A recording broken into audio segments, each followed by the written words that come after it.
Open Your Eyes is brought to you by the Belize Bank. Our country, your bank.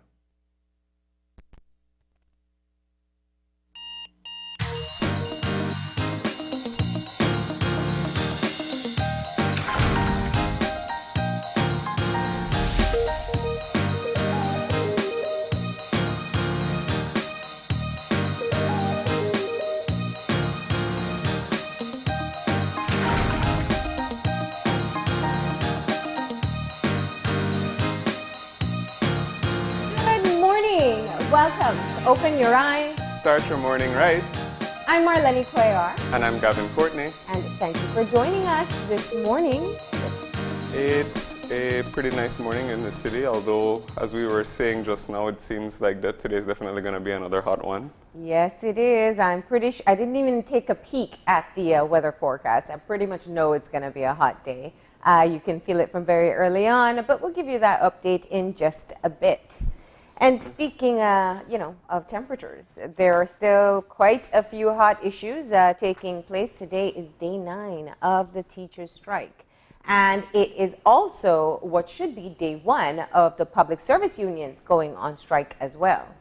Yes, and of course we would have had, we've been bringing you regular updates in our nightly newscast about the daily activities of the strike actions by the various unions. And it will be interesting to see how the public service, I'll put them under the umbrella and call them the public unions, how their protest action will manifest.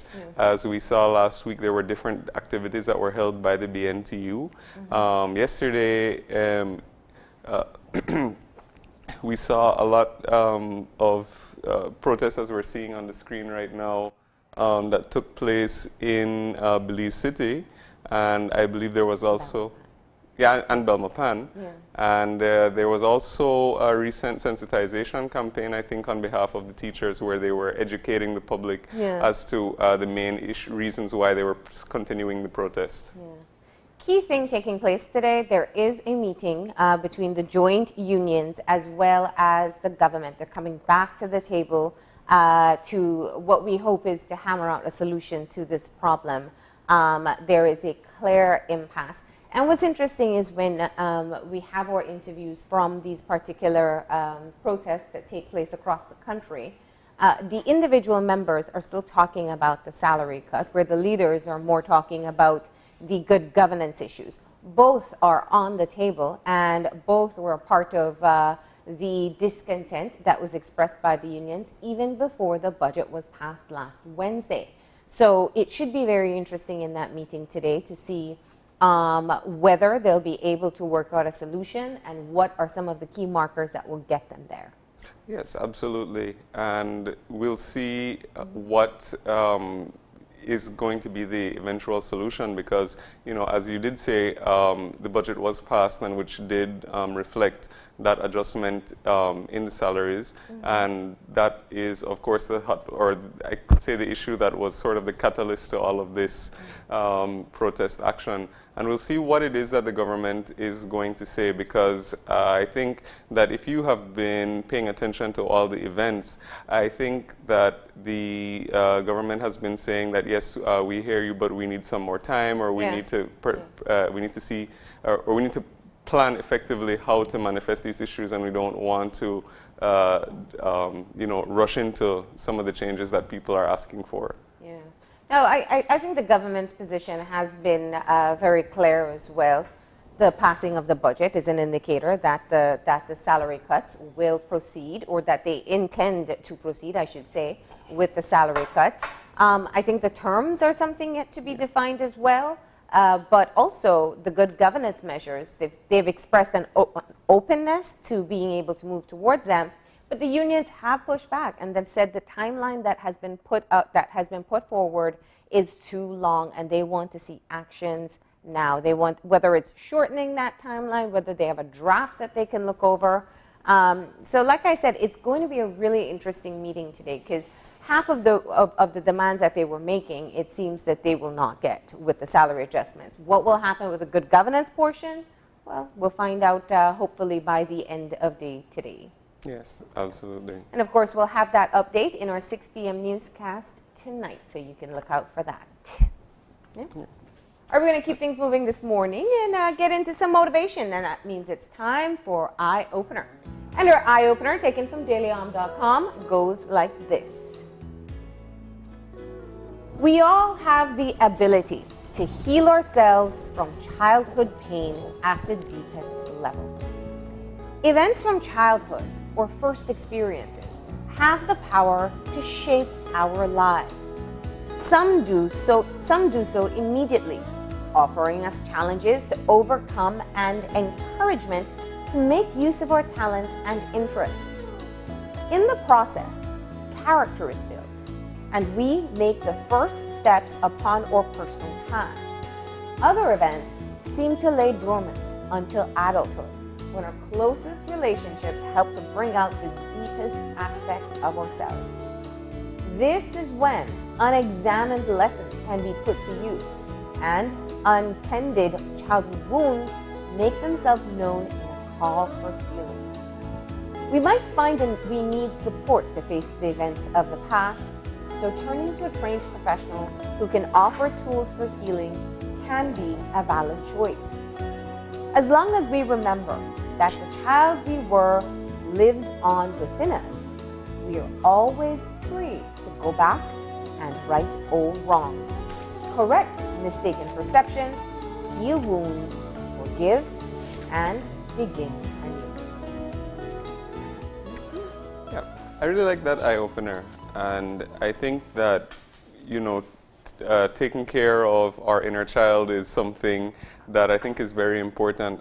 And it's funny because just recently, yesterday I think it was, I was watching I was on TikTok, and I saw this video, and then there's a pretty famous TikToker who I can't remember her name right now, but she was speaking about the fact that she often wears pretty like childish clothes and sometimes hairstyles and stuff, and people always ask her like, why does she dress like that, even though she's, you know, she's an adult. And she was saying that well, the reason that she does that is because it's sort of her looking after her inner child, because when she was a really young child, her mom couldn't afford, like, you know, the nice outfits, and she worked so many jobs that she couldn't like style her hair in the mornings before school. So now that she gets the opportunity to do that, she's sort of making amends with that, because she was saying that she remembers, you know, other little kids making fun of her or something because they had less. And now that she can do it, she says that it feels that she's fulfilling that little part of her that was inside,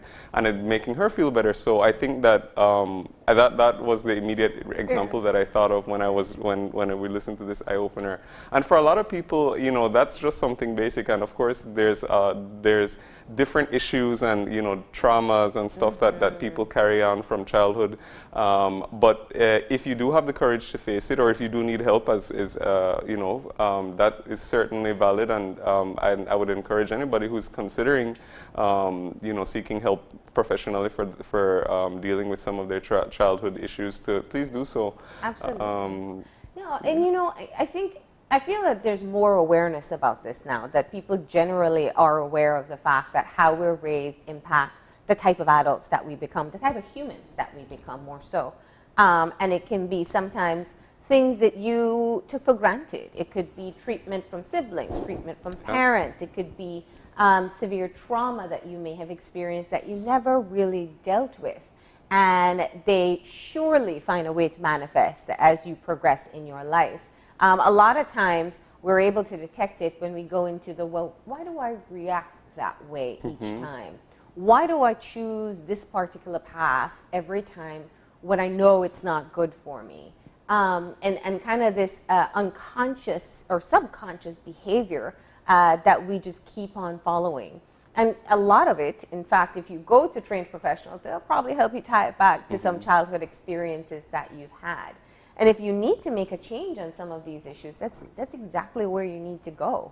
It makes you far more comfortable as you progress in recognizing that you still have control over your choices and you don't have to go back to automatic patterns and behaviors. Oh yeah, for sure. And I think that one of the other things that I was thinking about was that you know, a lot of the times people don't necessarily sometimes even have the tools to even face it, because I'm thinking every now and again I've seen, you know, perhaps there's if people discuss the topic of, you know, for example, corporal punishment or children, or people will say often things like, oh, well, my mom beat me and I came out fine, or whatever, blah, blah, blah. And then you have to think, you know, second hand, it's like, well, are you really? You know, and like you said, a lot of that goes back to, if you analyze like how you react in certain situations, if you can't like if you can't control yourself, or if you want to be violent, or if you have a tendency to even shut down because, you know, for maybe you weren't given that outlet to fully express yourself when you're a child. And you know, I see nowadays, especially, we talk a lot about generational curses, when you know, when people are, you know, may have had these patterns passed down from generation to generation, and the people think that there's only one way to deal with it. But now, if you do have a problem, and if it has been a traumatic, you can face that, and you can get past that, and you don't have to pass it down either. Absolutely. So that's the eye-opener for today. Definitely something that makes you think about how you can make the changes you want in your life today by going back into the past, figuring out what's impacted you and how you're going to fix it. All right, we got our weather update coming up next, and we got Francisca Wellington on the line. Good morning. Good morning. All right. How are you doing today, Francisca? I am good. I'm good. All right. I'm good. I'm inside right now in the AC. Well, That's yeah, right. okay, so then you're very good. We are blessed. Yes. We are blessed with AC at work. Yep. But yeah, let's speak, you know, since we're speaking about the heat, let's get into our forecast for this morning. What does the general situation look like? Well, as I told Marlene the last time, hot and dry. Yep. Oh yeah, we're already feeling it. And our 24-hour forecast? Okay, so we'll see sunny conditions today, partly cloudy skies tonight. We're going for a little or no rainfall, but there is a chance of isolated thunderstorms developing inland this afternoon, and we're also seeing chance of isolated showers tonight. All right, and our winds? All right, winds east to southeast, 10 to 20 knots. And we have a small cross caution out, not because of really strong winds, but because of high waves in northeasterly swells. Okay. And let's talk about our temperatures. Right. So along the coast this afternoon, we're going for 90 Fahrenheit. The Maya Mountains, 86, and I leave the highest for last, 101 inland.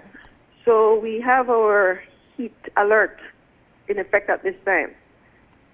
All right, and the lows for tonight? Say that again, please. The low temperatures? Oh, okay, yes. Along in the highs as well, 82 along the coast tonight, 75 inland, 68 up in the Maya Mountains. Okay. And what does our outlook look like as we head into Wednesday? Okay, Wednesday again we'll see hot conditions continue, but we're also seeing isolated showers or isolated thunderstorms. Oh, so we might get a little bit. Countrywide? Yes, there are, but you know, just let me say something. That's not really good because it will become humid. Oh, great. So we'll go from hot and dry to hot and humid? That's right. Which actually feels hotter than it is. Yes, yes. For climatological observation, April is the driest, but May is the hottest. Okay. Okay. So we've got a lot to look forward to, is what you're saying. All right. Well, Francisca, we can't say we haven't been warned. Yes. All right. Thank you so much for that update. You're welcome. Have a great day today. Thanks, and same to you. Okay. There you go. 101 inland. Yeah. So I was telling Marlene just before we started that I was actually inland. I was in the Cayo area this weekend, and it definitely did get up there, so I know how that feels. And so, you know, if you are located in one of the inland areas today, please do heed the warnings that Francisca just gave, and as we often remind you to, please stay hydrated, please stay indoors if possible, avoid doing outdoor activities, try to stay cool, and a friendly reminder to also take care of your pets if you have them as well. That's right. All right, so that's our weather update for today. It's time for us to get moving into our show. Yep. And we've got a lot of interesting conversations lined up for this morning. Our first conversation, we are going to get an update from the Ministry of Human Development and Indigenous Affairs. So we are going to be having a discussion with the Honorable Dolores Balderamos Garcia, and she's going to be giving us an update from her ministry. Yeah. The second part of the show, we've been talking about how hot it is, but there are concerns when it comes to your health. There are heat-related illnesses that some people are predisposed to. So we're going to get some advice from a doctor to talk about how to protect yourself when it gets this hot. And finally, we are going to be speaking a bit about Mother's Day, which is coming up very soon. Yeah. And if you are still looking for ideas, one of the best ways that you can treat mom is by giving her a little bit of pampering. So we're going to talk about treating your mom to manicures if you have a budget. So that's going to be our final conversation for this morning. Mm-hmm. And so we got to take our break, but before we do, we got a birthday shout out. And today, turning 6 years old, we have a birthday greeting to Khalees Clother. Khalees, we know that Mommy made it a very special day for you. We do hope you have a great one, and that comes from all of us here at Channel 5 and Open Your Eyes. Yep. So we hope you have a great day. And happy birthday. Yes. But of course, with that, we are going to be taking a very short break, and when we come back, we are going to be joined by the Honorable Dolores Balderamos Garcia. So please stay tuned, and we'll be back right after a short break.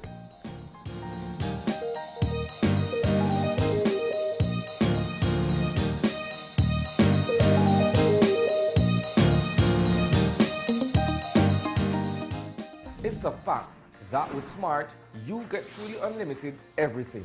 Only with Smart, you get unlimited data anytime, while with the other guy, it's only double data on weekends. With unlimited data every day with Smart, there's no need to wait. So, it's a fact that our unlimited plans beat the competition. Stop being measured and told when to use your data and get unlimited talk, text, and data. Experience the true unlimited plans with Smart. That's a fact. Make the switch and live smart.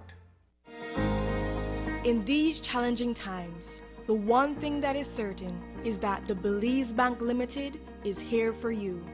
There is nothing more important than your health and safety, and we continue to make every effort to make banking safer for you. Our staff is working around the clock to make sure you can do your banking conveniently 24/7 using our mobile banking app and online banking and keeping ATMs up and running. We value your relationship with us and are here to provide the support you need. First responders are also out there 24/7. Thank you, healthcare workers, security forces, firefighters, caregivers. You are all appreciated. Stay safe. We will get through this together. The Belize Bank, our country, your bank. 2020 taught us the importance of being connected to the virtual world, and NextGen is here to keep its commitment to you. Even if you're physically apart, NextGen keeps you digitally connected. Okay everyone, thank you for following me today. NextGen provides more than just an internet plan. They provide service plans that support all your online needs. Sign up today and get your NextGen's ultra-high-speed internet service. NextGen, powered by Central TV and Internet.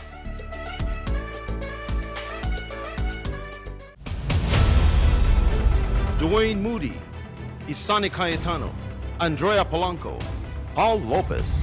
Your News 5 Belize teams do whatever it takes. Go wherever they need to go, so you can catch the story wherever you are, whenever you want, on whatever device. Channel 5 believes on television, Facebook, Instagram, and YouTube, because news is now everywhere, all the time. And so are we. And we'll be back in a few, so stay tuned. Thanks, Jen. Hey there, we know you have to head out to work shortly, but don't forget that you can stay tuned by watching us on our Facebook live stream. Find us at Open Your Eyes BC, and you can continue watching there. You can also download Facebook Watch on your streaming device, and you can watch at your own convenience. And for all the behind-the-scenes fun, follow us on Instagram at OYEBelize. So, find us and follow us today.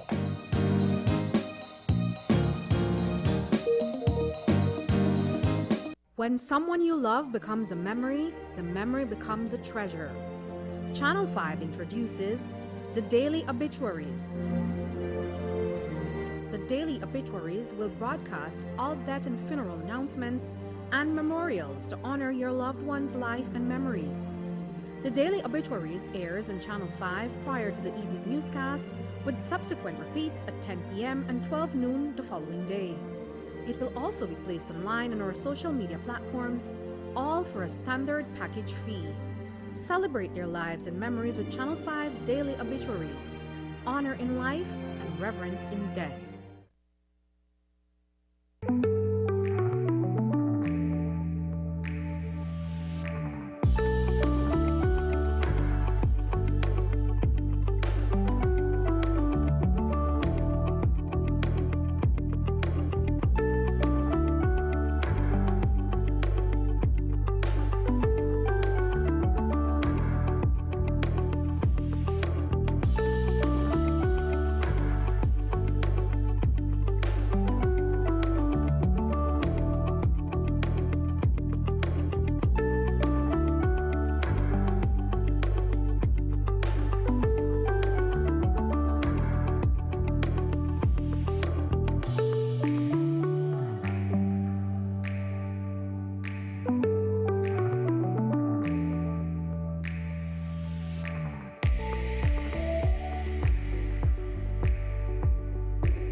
Today's COVID update is brought to you by Fulltech Systems, your technology center, where you'll come for the price but stay for the service.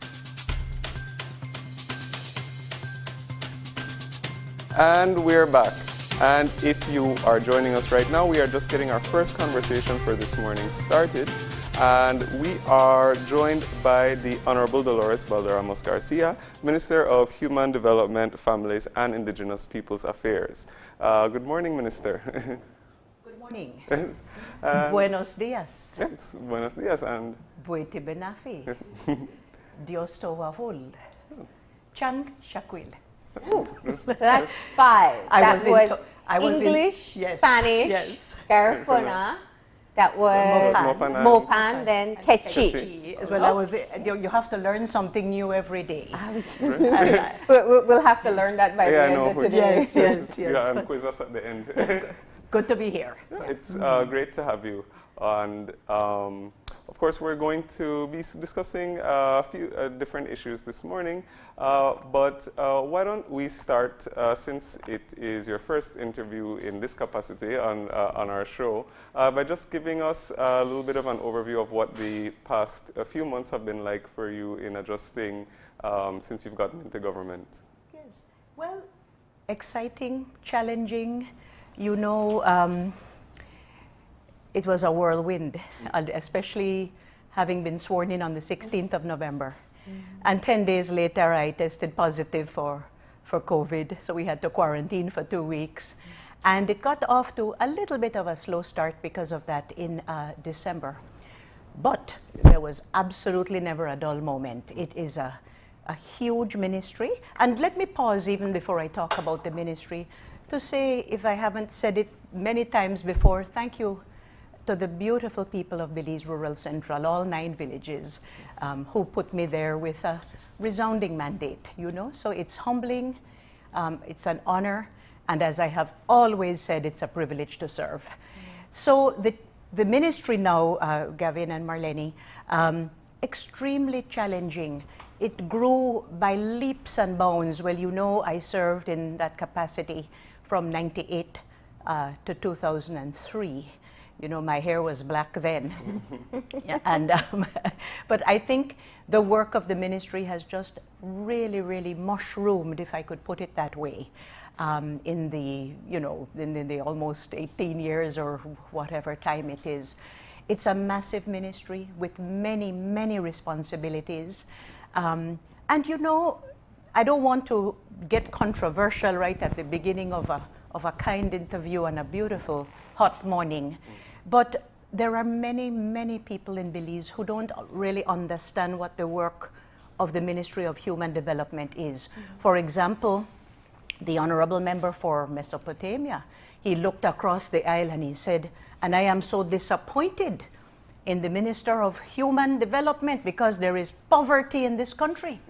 You know, and even just a week ago, a journalist from the Reporter, I believe, sent a text message to our CEO, Tanya Santos, saying, what is the Ministry of Human Development doing about these young gang members, these youths who are hardened criminals, that the Compol has called them that? So what is the ministry doing? As if the ministry is responsible for each and every child in Belize. Mind you, let me hasten to say, we do see ourselves as having the advocacy responsibility, the safety net responsibility, the responsibility for providing human services.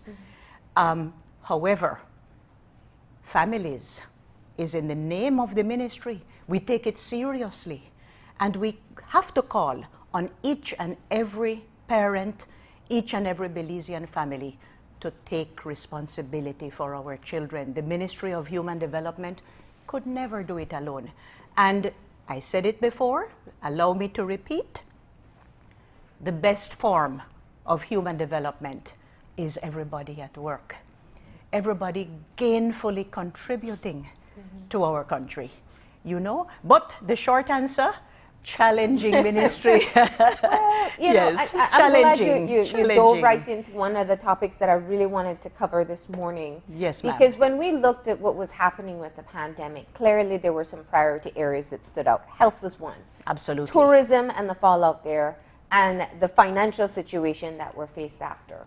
But all of those combined has left a deterioration of just the welfare of our Belizeans across the country. And that puts your ministry also in one of these priority areas in being able to help, not help families thrive, but survive through this time. Absolutely. And one of the things that we don't discuss often enough are poverty indicators. Right. Our last census was in 2010. It should have been 2020, but we had the pandemic. We will eventually get around to it, I think, next year now. That's when it's scheduled. Yes, ma'am. So yes. We don't actually know the gravity of how bad people are living at this time.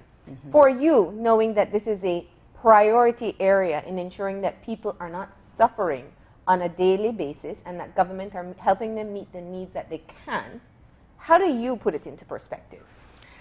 Well, we met with our partner, our important partner, UNICEF, just last week. And Ms. Parker and her team brought it well into perspective for us that we have to look at the issues of social protection. You know, although we do not have exact indicators, there is a cluster survey that is undertaken periodically and that we share with our UN partners, for example. And we realize that things are dread, as you would say, you know. And so we have to look at what is happening because of the social fabric being so strained in difficult financial times and difficult health times, because COVID is, as we all know, worldwide, is far from over. And Belize will have to do our part to keep our people healthy and protected, you know.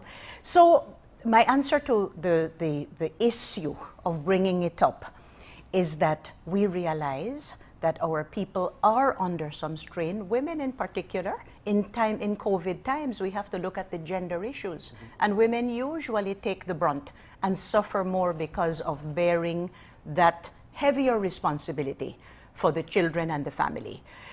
So we are painfully aware of it, if I could put it that way, but also focusing greatly on how we can advocate for strengthened families. On the 15th of May, coming up shortly, and I heard the little ad on the radio on the way here, we're celebrating Families Day. And what can we do? All our budgets have been cut. We have to, there are austerity times. We have to try to do more with less. But I think we're fit and coming up to the challenge. We have to do our college best, so give it a good college try, as you would say, you know. And in keeping with, of course, the social protection programs, we know that the issue of the grocery bag, the food assistance programs that was established, has been one that I think from your day one in office, it's been a question that is posed to you repeatedly. I don't want to, I mean, you've clearly said that you've gotten some resources to take it to the end of the year, I believe. That was your last response.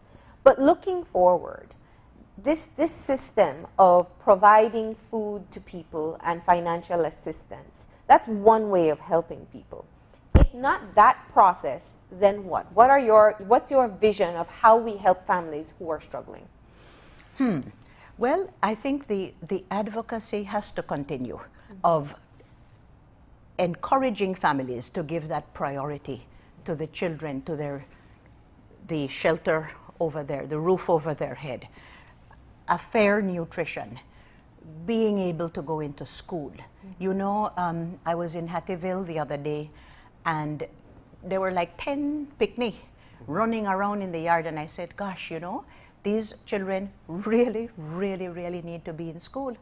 And I know I'm bringing up UNICEF again, but UNICEF has been a wonderful advocate to assist us in saying, look, we need to get our children back into school as quickly as possible. And I think Honorable Francis and Miss Diane and them are working really, really hard. Actually, I was visiting a few schools in Ladyville yesterday. We had received a kind donation of some little face masks for children with the little elephants and the little creatures on them. And wasn't a huge amount, but we were making the donations. And the teachers said that they are working very, very hard in getting out the packages for the children, but also making sure that the reporting is coming in and doing the assessments of children. They ask children to come in who are maybe not passing, so that when September comes, everybody can be back in the classroom, probably on a shift system, so that Ladyville Evangelical, for example, has 350 kids. And if 175 of them can go to school in the morning and another 175 go to school in the afternoon, we could have a little better social distancing. And of course, they're putting in the wash basins and the soap and everything. And I was particularly impressed with the Seventh-day Adventist school in Ladyville, because they have their wash basins foot operated, and you could see that they are really doing their best to be prepared as a school administration and as educators, but also to encourage the children when they come back into school to be responsible and caring and aware. But going back to the Yes. welfare issue, it Yes, is a critical indeed, point. indeed. You know, let's use people who've lost their jobs or people who were already unemployed before and simply do not have enough to provide for their families. What's the long-term vision of how we get people out of this situation? With the social safety net, which includes the Boost program, which continues. The BCAT program will only go until about August. Unfortunately, that's cash. The conditional cash program? Yeah, the Boost is a conditional cash program. The BCAT is like a sort of a one-time money.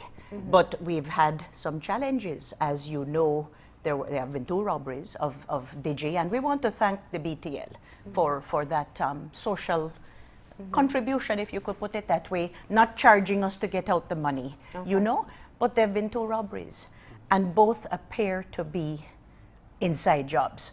So how do we continue the welfare? We will have to, on a limited basis, and please, I'll heap ashes on my own head. We simply don't have the money to keep up the grocery program, the pantry program, to the level that we would wish. Only about 3 million was voted in this austerity budget, if I could put it that way. But you know, there are other little services in the ministry, like a one-time assistance. Sometimes if you need to repair your roof, if you can bring a doctor bill, we give a small assistance.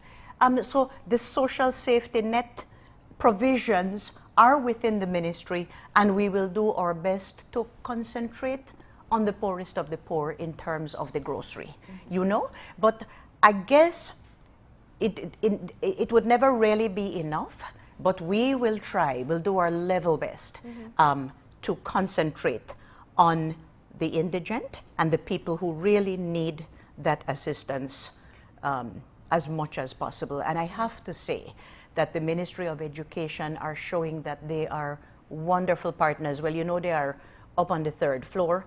I'm down on the ground floor of the West Block, you know. I was able to hear when the teachers were demonstrating the other day. My office is at the very end of the building, and it was like bazaar out there. It was like bazaar out there, and I think there were, you know, there were Garifuna drums. We were sitting in the National Assembly and all the noise and everything. And all respect to public officers and teachers, you know, all respect. Government would never fight with them, but you know, segueing, I guess, into the topic of what's happening in our country right now. I said it yesterday, that we simply have to ask everyone to bear a little bit of the brunt of the sacrifice, you know. If you allow me, I'd like to mention the compensations that we have held out to the public servants and the teachers.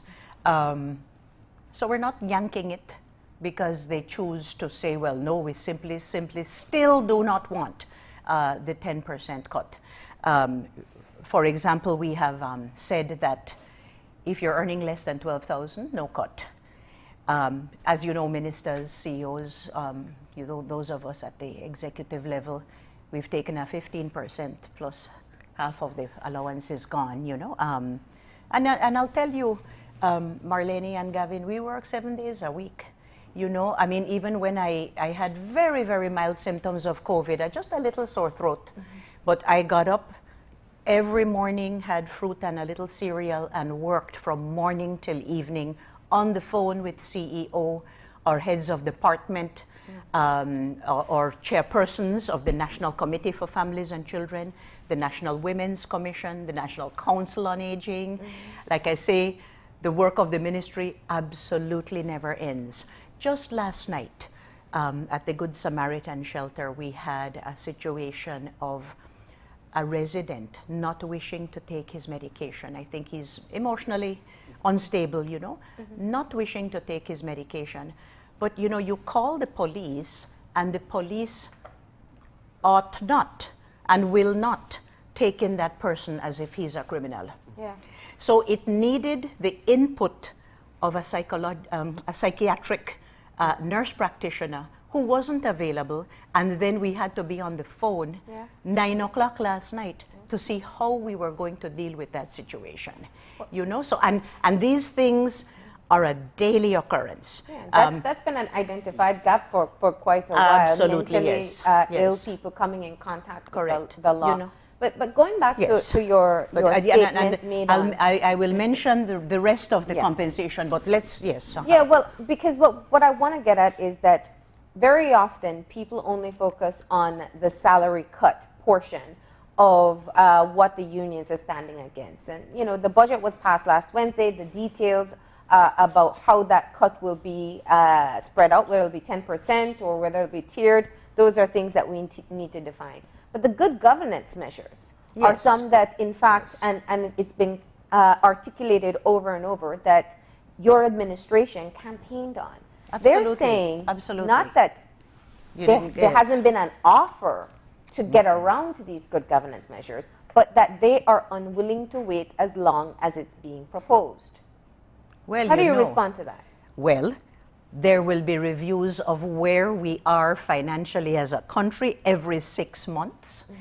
Work time will be reduced by 4 hours every week, and that is still very much there. We're not yanking it, right?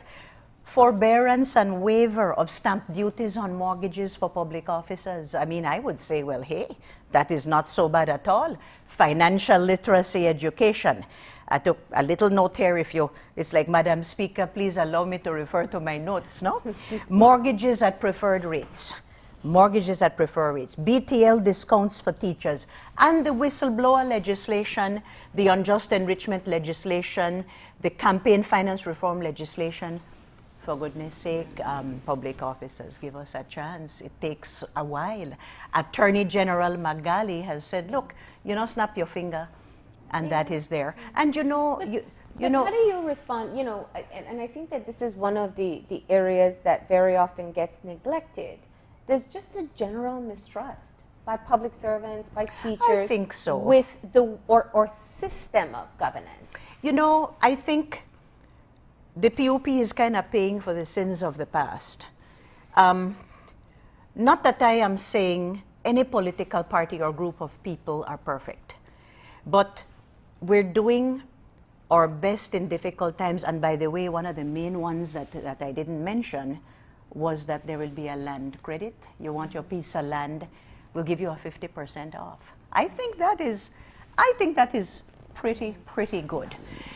But it takes a little while. Let me refer again to Attorney General Magali. She is saying we don't have the massive amount of legal drafts persons.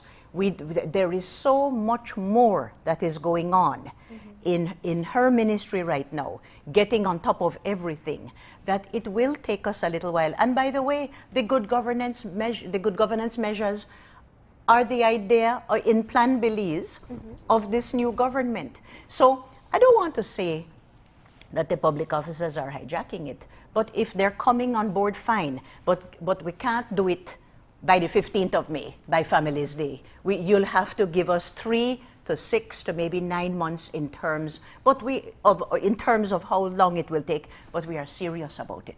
And we realize that we must be much more accountable to the Belizean people now, because the previous government were swept out, I think because people were really, really sick and fed up.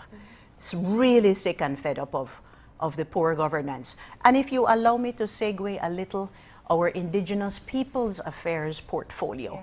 We have found, Gavin and Marlene, that the previous government were pretty much kicking the can down the road.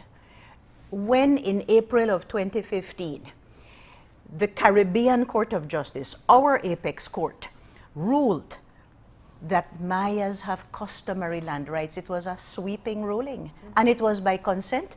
No gun was held to the head of the government of Belize. But what happened is that they just weren't doing anything to implement. So our commissioner now, Gregory Chuck, has the massive remit, has the massive challenge of trying to push this forward and at the same time recognizing third-party rights, recognizing other village rights, recognizing landowners. We have our Garifuna sisters and brothers now who are beginning to, you could say, rattle the cage. No, it's people are beginning to wake up and say, hey, what about me? We were in Conejo on Saturday. We were in San Antonio on Saturday.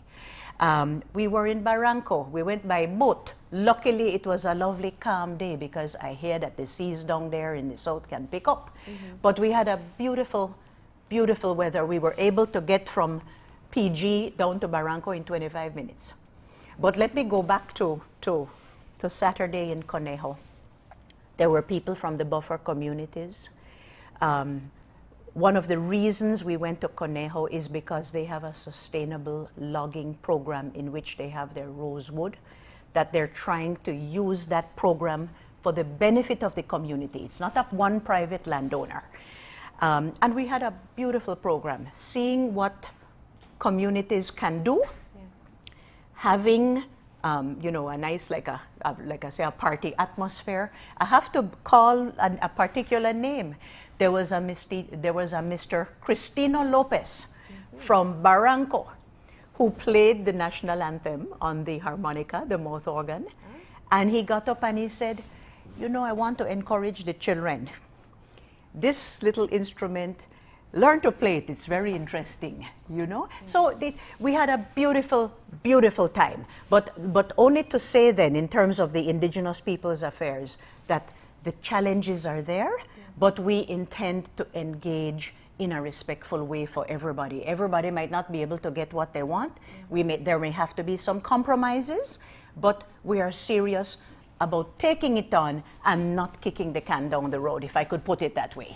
And when you do engage with these various communities, what are the areas which they come to, or what are the main areas or their main concerns? Because you know we were shifting focus a little bit from the unions and the government. Of course, you know, of course. We can come back to it. They have they have been very loud and clear with what their demands are. But when you do engage with the general public, and you know whether it be in these whether it be in indigenous communities, whether it be even in your own constituency, what are the main concerns of the people that you've engaged with? What are those? What have you been hearing on the ground?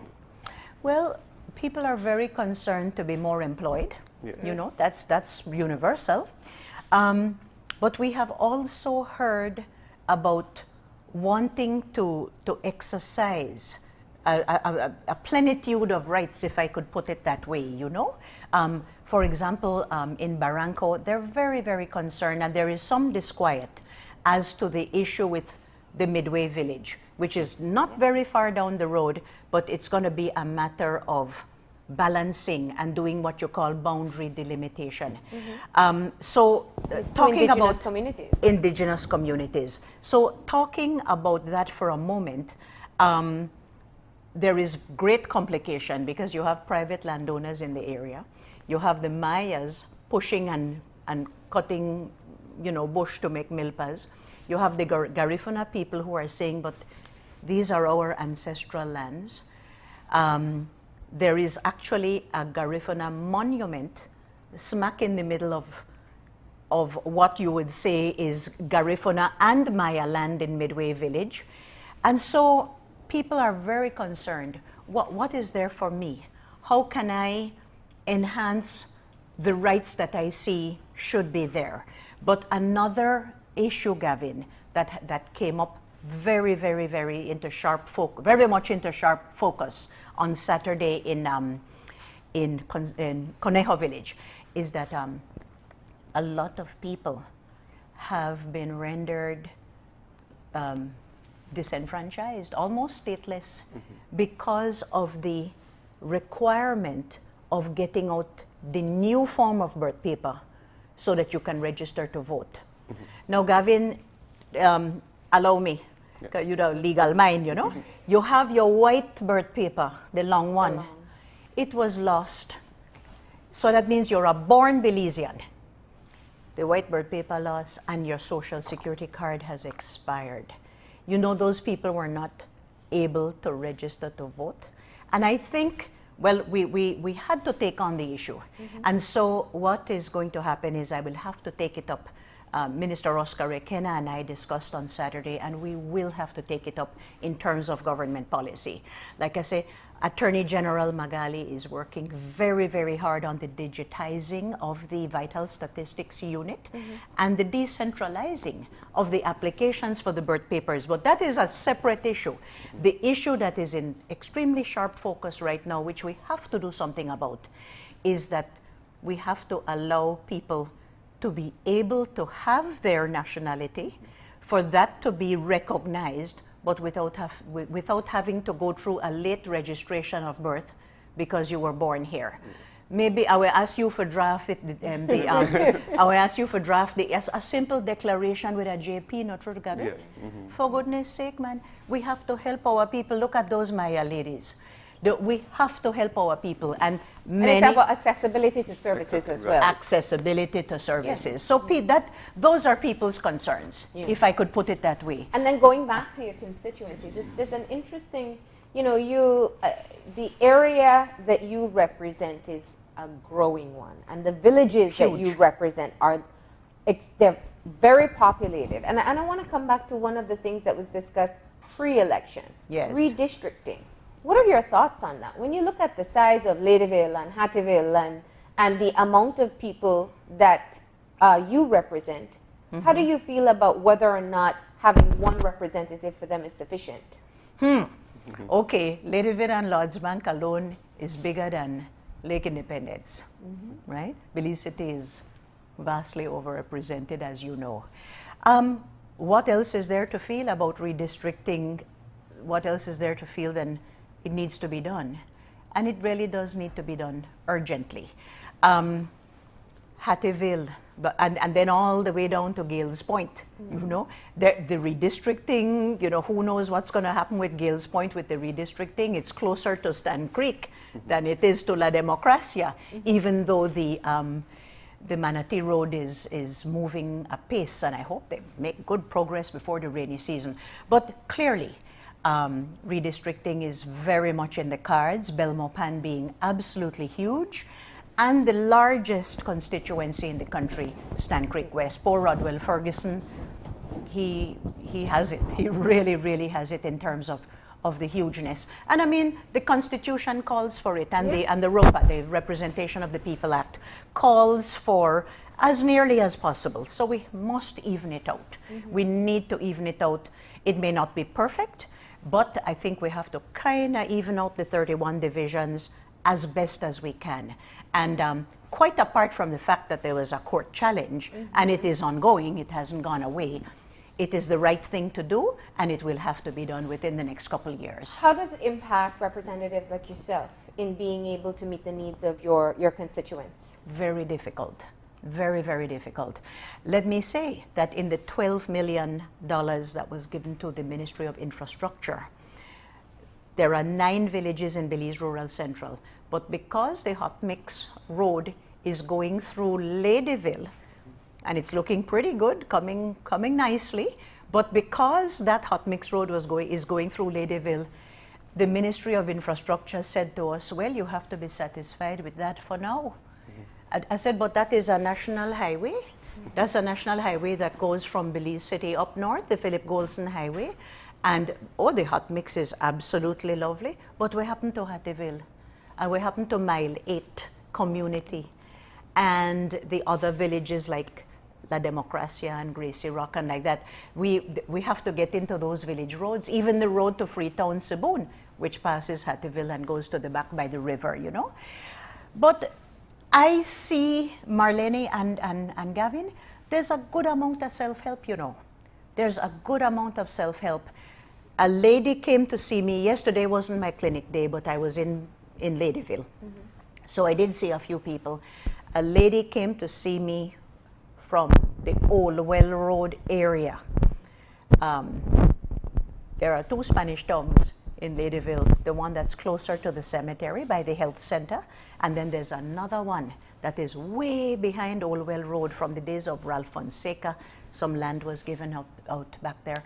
And it has a large Hispanic element to the community, but also mixed. And a lady came to see me and said, Mr. Loris, let's try to fix the road going back there. Because what has happened is that the moment the rainy season starts, it's like a mud hole. So I said to her, let's work on it together. You know, there's not huge money, but let us try to get what they call the hardcore material and run the road so that the people back there don't have to suffer as soon as the rains start. So every single day there is a challenge, but we're trying to meet it. We're trying to meet the challenges. And you know, even though you know, we've been talking about these challenges, especially in the context of the difficult financial times that we're facing in, perhaps you can talk a little bit about your partnership perhaps with some other international organizations. I know you mentioned UNICEF earlier, and even local NGOs. What is the level of engagement with your ministry with them, and what has the partnership been like?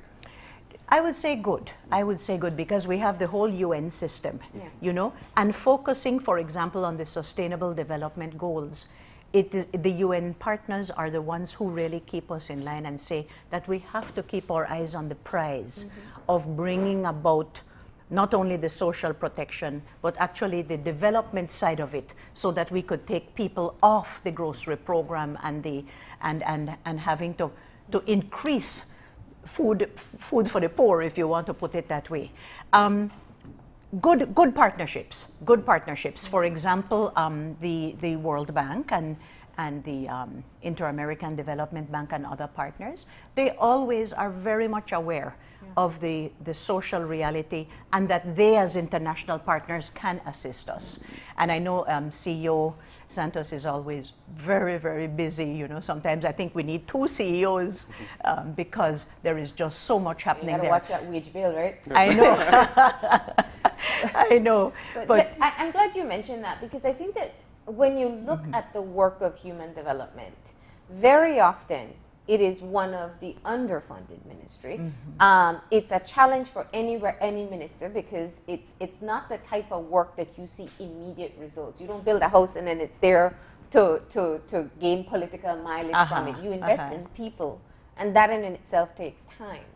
Let's talk about how you plan to maximize the resources that you have gotten approved in the budget, and look at some of the areas that we know we're struggling with. Crime is an issue, and it does fall under the purview of human development as well as national security, because where we can help children or young people detour from a life of crime, that's one of the responsibilities I know your ministry has and you've been working with. So new programs, innovative programs, things that you hope will change the practices that we're seeing in homes and in communities. Right. Okay. Well, let me first of all just mention that one of the partnerships that we are very thrilled to have now is the partnership with the Love Foundation. We signed the Memorandum of Understanding. I think I just saw the picture there a little while ago. So just let me mention that we're really, really thrilled to be working with Deborah Sewell and that local partner who may have international contacts, you know. Now, how do we maximize the budget, and how do we maximize how we use what has been granted to us? Well, I think I would use as an example the hub. It is located on what you call it, Chetamal Boulevard, I think, yes. And that is an area where young people can come. We have a computer lab, there are classes, there is a counseling area, there is a nice big gym where the children can play when we can get back to the contact sports. But also we're looking at trying to get a table tennis table for them. And really that facility is, I think, one of the ways that we can really maximize the limited resources of the ministry. Remembering too that we have the youth hostel, and that one of the focuses of the ministry is community rehabilitation. That's one of the three big departments. We have women and family support. We have the human services department with all the child protection and social issues. But the community rehab department, Marlene and Gavin, is absolutely key in stretching those limited resources, because we have to try to bring children back into the mainstream.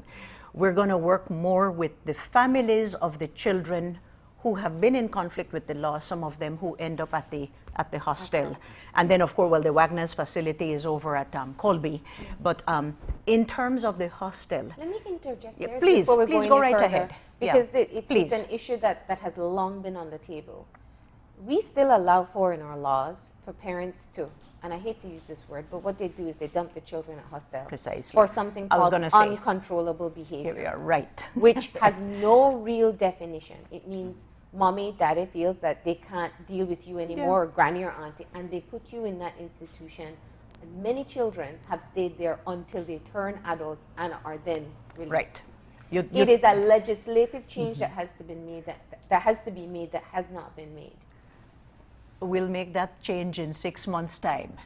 No, look, you took it out of my mouth, Marlene. No, please. Uncontrollable behavior, for goodness sake, you know. And we have to pause to remember the tragedy that occurred there because of the girls who died in the fire, you know. And we always have to bless their memory. But it would be remiss if we didn't get in there and try to make it better. So we have a program officer now who is going to be working very, very closely with the girls and the boys. We have about maybe 25 or so kids there now. But what we're going to be doing with the new legislation, which is already, it's not drafted yet, but the drafting instructions are being prepared to send to Honorable Magali's ministry. So what we're going to do is we're going to kind of get rid of that term uncontrollable behavior.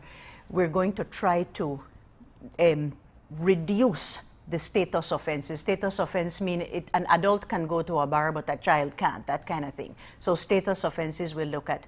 We will try to, we may have to entirely repeal the Certified Institutions Act, but it is definitely in the making. Starla Bradley, our head of the Community Rehab Department, she brought the papers and she said, Minister, this is what we have so far. We need to tweak it, we need to look at it, and then we send it off to AG's ministry. And AG warned us, she said, no send us something airy-fairy or don't know what you want.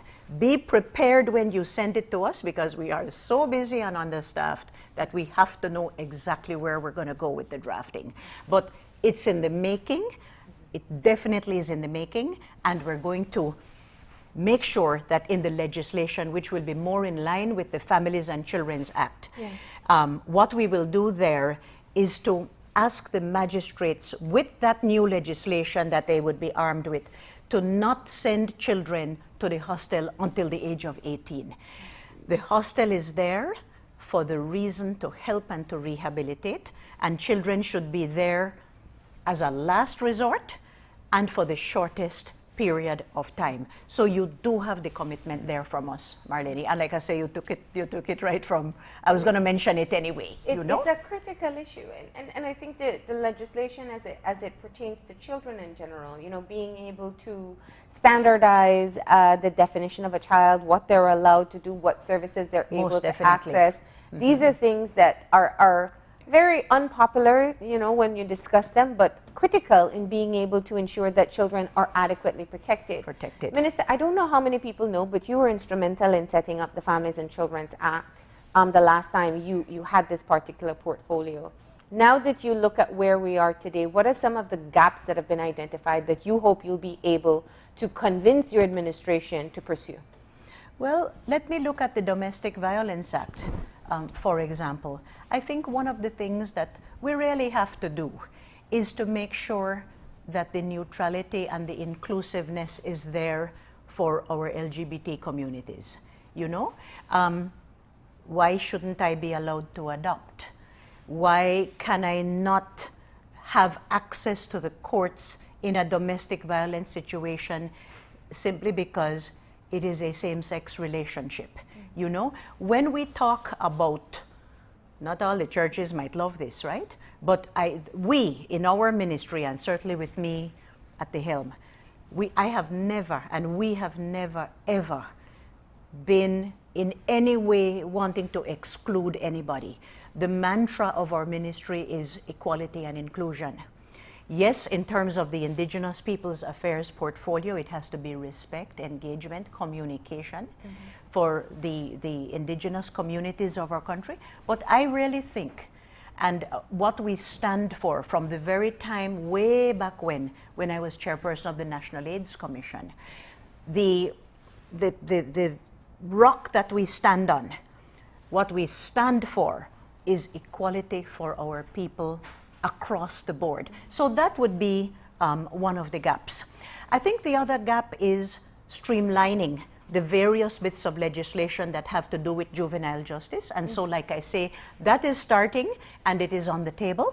And so, yes, the legislative agenda is not done, but it is difficult to legislate away the whole issues of the protection of women and domestic violence. Sometimes we have heard that it takes up to 6 tries for battered women to get out of a situation of exploitation and of oppression and of, being abused. And so the agenda is absolutely not finished. And there are no government shelters.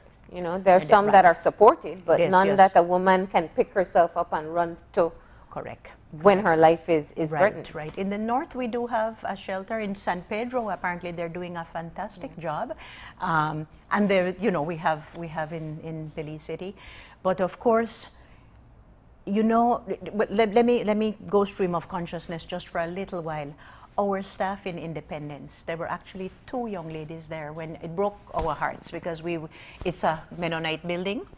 It was like a hot box, because the air conditioners were not working. I mean, a simple thing, I said, let's just send them to AC units. I mean, we're not so broke that we cannot afford to support our own staff. Sometimes the staff take money from their own pocket to help a family that's in need. The Human Development Office in Mango Creek, Independence, is a stone's throw from the police station, but then the court is upstairs. Now, I attended that court as an attorney, but now wearing the hat of minister, I'm saying to myself, I wonder if the court located upstairs of the police station is the correct thing, Rather intimidating. Precisely, it could be intimidating. But here's the thing. Supporting our staff who are on the front line it has to be job one for we have already asked our people to sacrifice and to take that pay cut. Now I think it is incumbent on us to make sure that we allow them and have an enabling environment that they can really bring those social services to the people, because we have many dedicated staff. Many dedicated staff, and so I would have social workers with caseloads of 50 cases a day. Sometimes, correct. It's a lot. Yeah. It's absolutely a lot, But the struggle continues. It's the other day I was addressing the Coast Guard women and the police women and the BDF women. Yes. And I said, let me talk about Haile Selassie, but make an analogy until the philosophy that holds one gender superior and another inferior is taken away. Not everywhere is war, but we continue the struggle. Yeah. That is really how we have to approach it. And I think, I was going to ask, since we were on the topic of legislative changes and stuff, shifting gears to your other ministry, I was wondering if there was anything in the works to resolve some of the long-standing issues with some of the indigenous people's rights, and especially in relation to land, that we spoke about earlier, and you had said that hadn't really been addressed in so many years. Precisely, yes. What is in the works to sort of formalize? Well, I'm happy. I'm very happy to say, Gavin, and I'm glad you went back to it, because I didn't make it absolutely clear. I'm so very pleased to say that our cabinet paper in relation to the portfolio was approved last week. And a part of that is that government has now signed off on has given the green light, if I could put it that way, to the drafting of the legislative and administrative motions that we have to put in place to implement the consent judgment. So Greg, being an attorney himself, Gregory Chuck, we are going to be requesting from the Attorney General's Ministry assistance, but what we're going to do is to look at the legislation to bring that about. How do we balance the third-party interests? How do we balance somebody who is Maya in a Maya village saying, look, well, I would like my acre of land, or I would like my 3 or 4 acres of land. And I think we will be able to find a way to marry it. We have to find a way to marry it, you know, and we are back in front of the Caribbean Court of Justice by the 27th of this month. We were under... To provide an update? To provide an update, yes. When I was there, virtually of course, in January, Gregory Chuck wasn't hired yet, but now that he's on the ground, I believe that we will be able to say that we have made a significant amount of progress in about 4 or so months, you know. So well, we want to thank you for coming in. We covered quite a range of topics, but yes. it is an opportunity to hear from you the vision that you have for your ministry, and of course, understand your perspective on some of the pressing issues currently taking place in the country. Can I end in this way? In our meeting at the Fathering Parish Hall in Punta Gorda on Saturday evening, Froila Salam, who was with us, made the proposal that the portfolio for Indigenous Peoples Affairs, that we should actually make a plan. You know, Froila has come out of, first of all, the Tumulkin Center for Learning, and then SATIM. And she still the hat hasn't changed yet. And I think she made an excellent proposal that we need to make a plan so that 4 years from now, we're not just saying, oh my, the time gone, time fly, and we not do nothing. But I want to take this opportunity to say that we're absolutely thrilled with her appointment. She is now our Governor General designate. I don't know when she'll be sworn in, but I know that she will do our country proud. It's absolutely historic, an Indigenous woman at that, you know. So I want to, you know, end by saying that, but also by thanking our staff of the ministry. I know that many of them are torn in a way because various of them are union members, and one of our senior staffers said it's sort of like an ethical dilemma because they are so committed to their work, they're so committed to their work, but at the same time they do stand in solidarity with colleague public officers, you know. So well, today is a critical meeting, and we'll see where that issue will go. Let's see where it goes, and let's hope for the best. Absolutely. Yes. Thank you so much for being with us today. Great pleasure. And have a good day, Gavin. Have a good day, Marlene. Do we get the goodbye in 5 languages? No. Okay, I was just checking. I have to go back to Toledo for that one. All right. We're going to take a break, and when we come back, we're going to be talking about the risks of heat-related illnesses during this time. So please, stay tuned.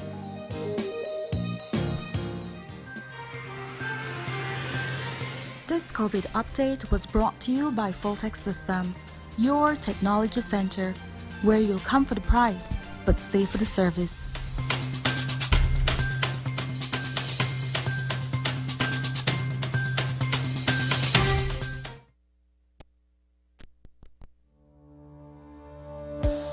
Working off-site doesn't mean you have to be off your game. Studies have shown that simply adding a keyboard and mouse to your laptop increases productivity by 26%.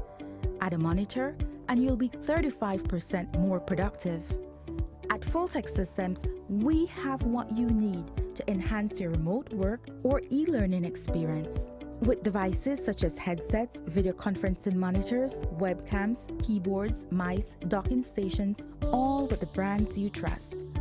Keep connected with collaboration tools like Microsoft 365 Suite and Kaspersky, and perform efficiently no matter where you are. Fulltech Systems, your technology center, where you'll come for the price, but stay for the service.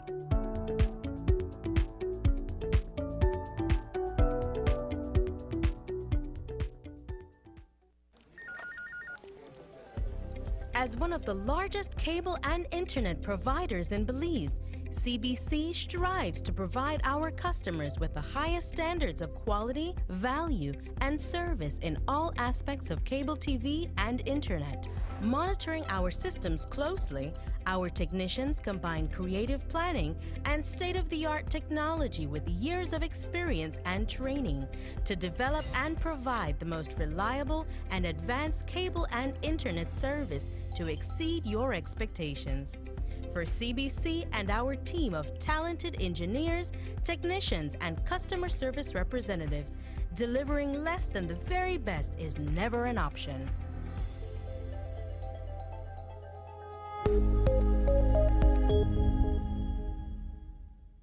Currently, we're using Smart Elite VoIP calling plan. We use it interbranch, we use it to call outside, and we also use it to call international.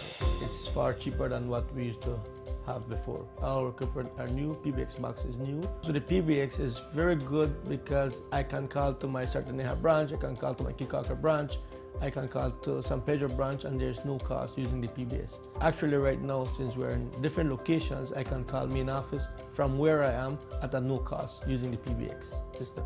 I would recommend it, sure I would, especially the big enterprises who has a lot of employees. There's a lot of reduction in costs, 50% of saving. But that on a year, it's a lot of money that we're saving. Money that we could return to our members, since we give back dividend to our members. Visit our showroom or call 670-6710 to find out how Smart's corporate plan and PBX systems can benefit your business. Consultation is free.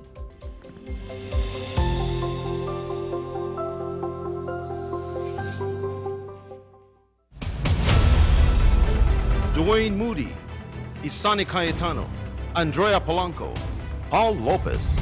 Your News 5 Belize teams do whatever it takes. Go wherever they need to go, so you can catch the story wherever you are, whenever you want, on whatever device. Channel 5 Belize on television, Facebook, Instagram, and YouTube. Because news is now everywhere, all the time. And so are we.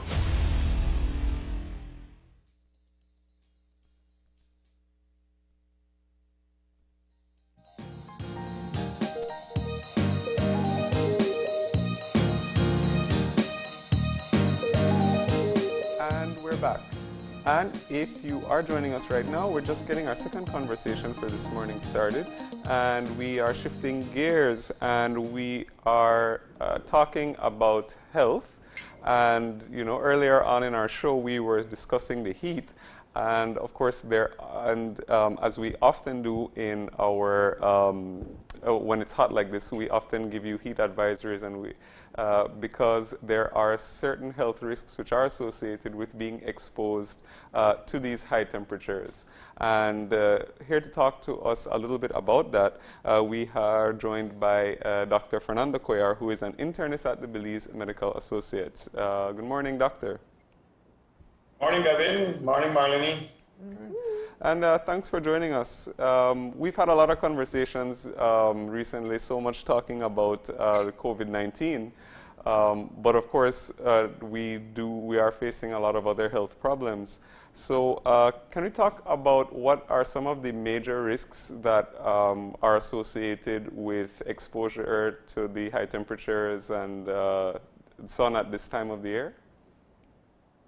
Yes, Gavin, I think you said it quite right. We've been saturated with the whole COVID discussion, but there are other health issues simultaneously happening, And I think this topic that we're going to mention today, or we're mentioning today, is quite timely because, for example, in listening to the weather report today, the weatherman or the weatherwoman would say that the temperatures are high, they have an alert out. And indeed, in my practice already, I'm seeing some people being affected by the heat, which I would want this communication, discussion to serve as a warning that apart from being inconvenient, it can actually hurt or even kill you if you're not careful to take care of yourself during this heat, these high temperatures. And have you seen cases of heat-related illnesses already? Already. I've seen at least 3 of them over the past week. And indeed, they fit the profile, elderly people who have other illnesses that are more vulnerable for heat. No? And let me say one time, it's not only about being outside. People in buildings can suffer from heat exposure and heat illnesses. So don't get it wrong that we are the people who are exposed to the outdoors or exposed to the direct heat are at risk. People who are in buildings and houses can definitely have trouble.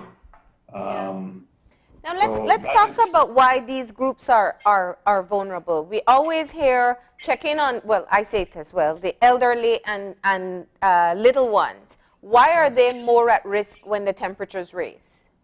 Because in both cases, the system that controls the heat regulation is not working well.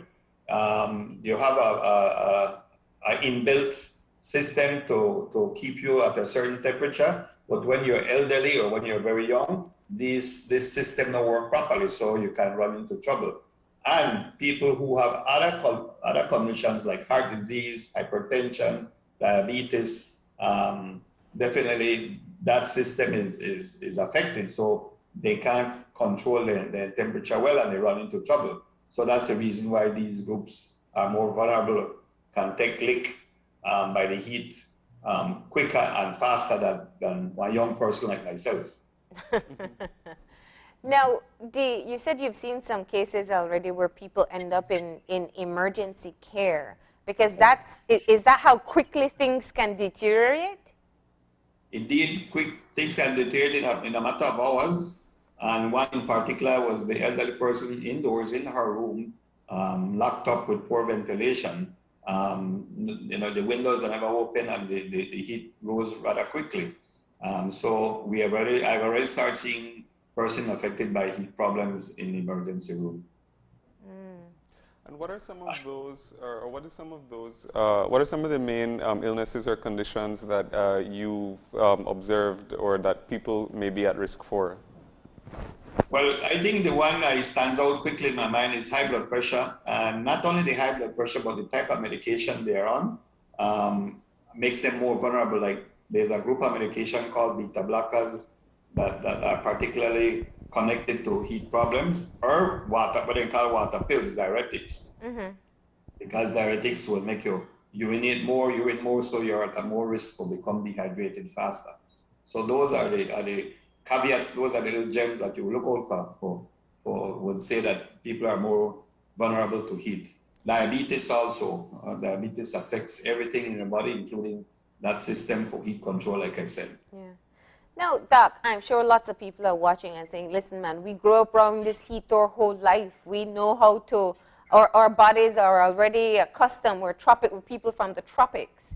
But you do, in fact, see people who get severe heat-related illness and that stroke and everything else every year.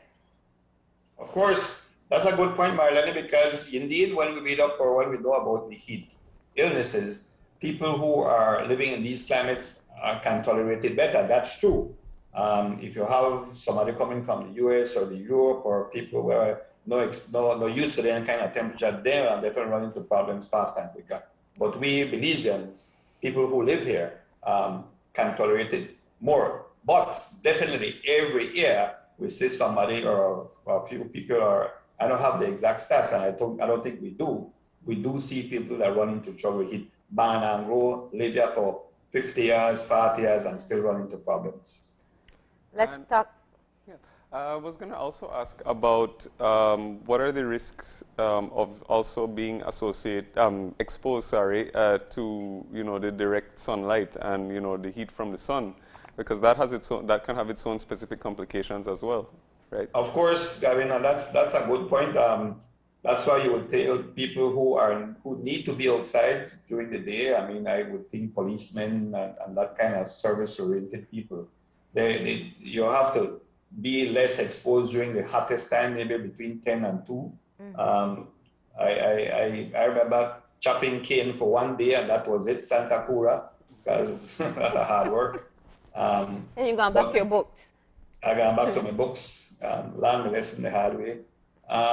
But definitely, these people know that they have to take care of themselves, so they would do the work early in the morning up to 10 and then rest during the hottest time of the day. I'm not sure how the people like the policeman can work around that, but they should to minimize the chance that they run into trouble.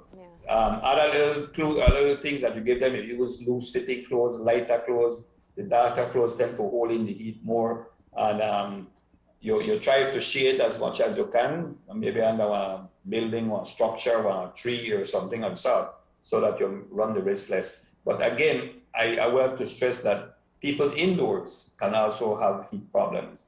And we don't hear it much at Belize, but you hear it worldwide.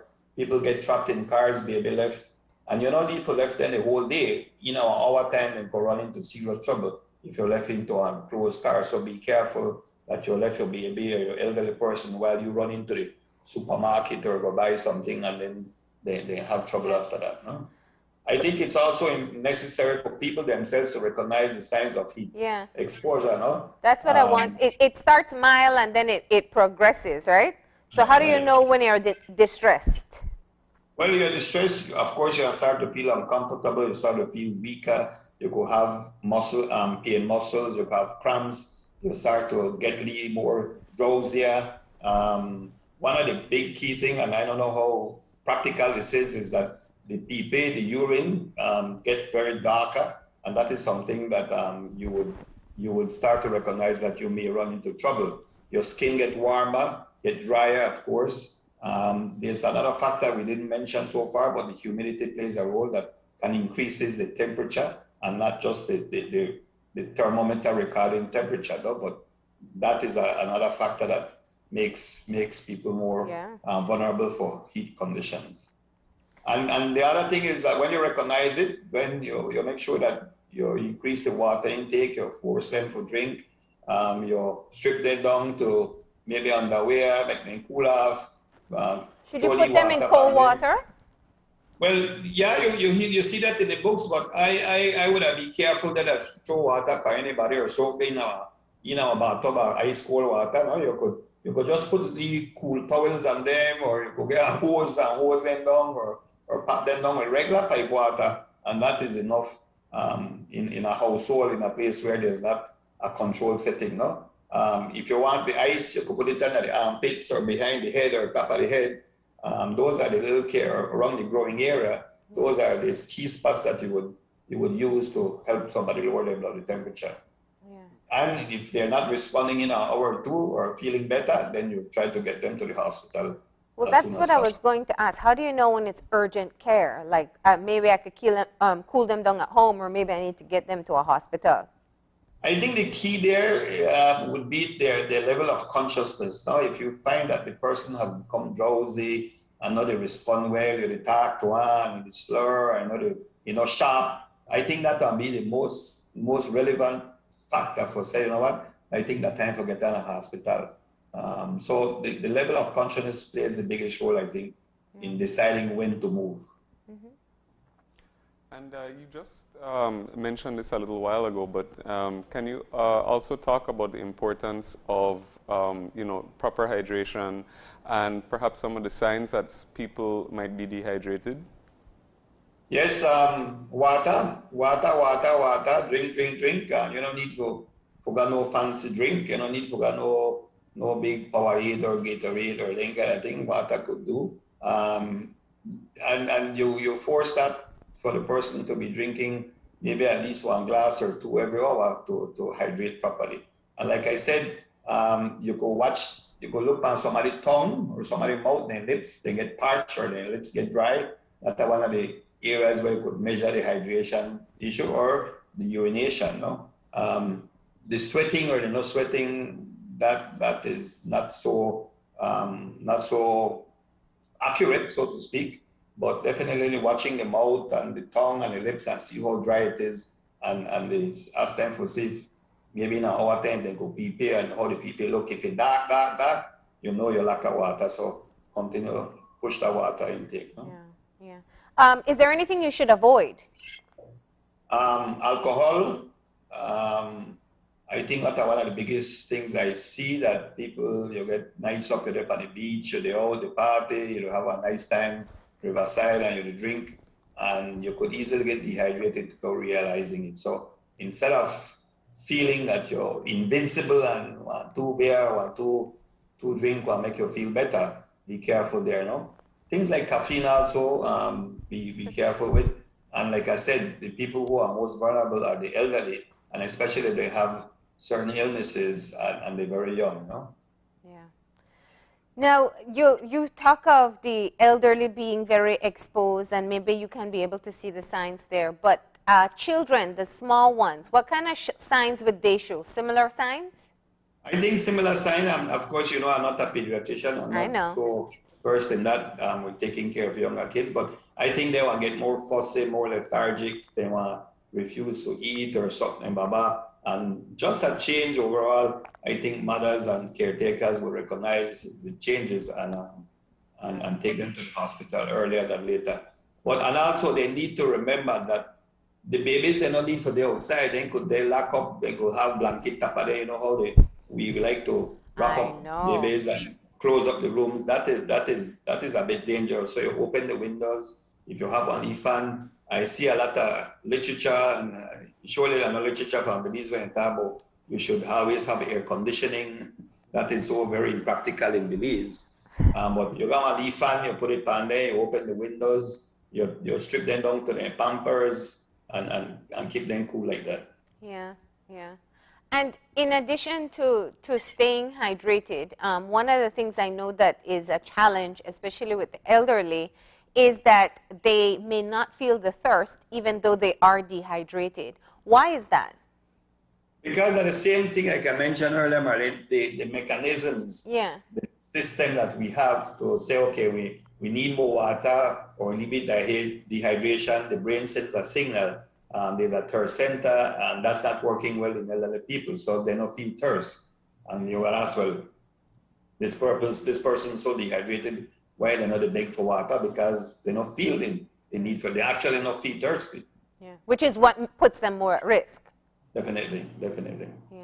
And what about advice based on some of the things you've been seeing in the clinic so far? Well, the biggest misconception, I think, that you can't suffer from heat illnesses or heat stroke because you're not outside.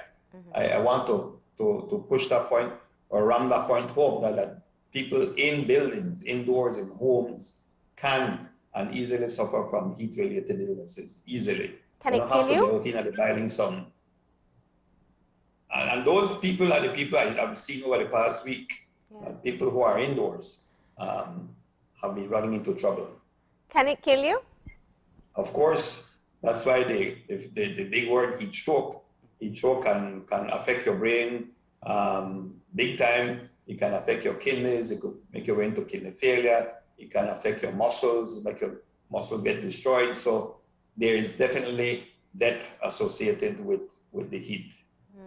And that is why I think it was important for me to come on today to warn people to be careful.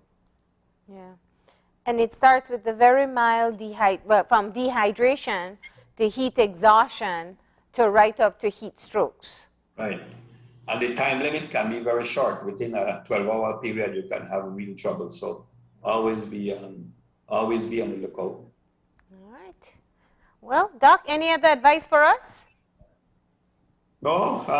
Back to COVID. I know you're fully vaccinated now. You're one of the healthcare workers that's fully vaccinated. You're seeing the numbers. What are your thoughts? Gratitude and relief that our numbers are manageable.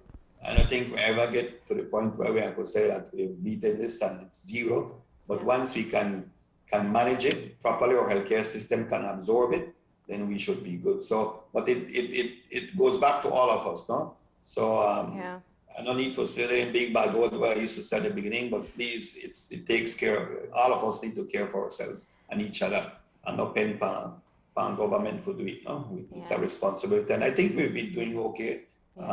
We could do better. There is always room for improvement, but I think the Belizean people have heeded a lot, and every way you turn is about COVID and numbers and health. Yeah. And vaccinations, we know that there's still a bit of vaccination hesitancy in the country. We're at 10, maybe 11% now 11%. Vaccinated.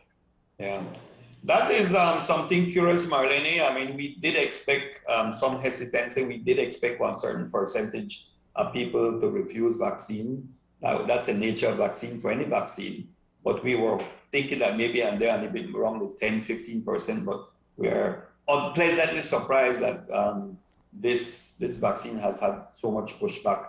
I've asked myself, I've asked colleagues, I've asked people why they think it is. There are a number of different theories why it's been pushed back, and we just have to keep pushing back that indeed the vaccine is safe and everybody should get their vaccine. Yeah.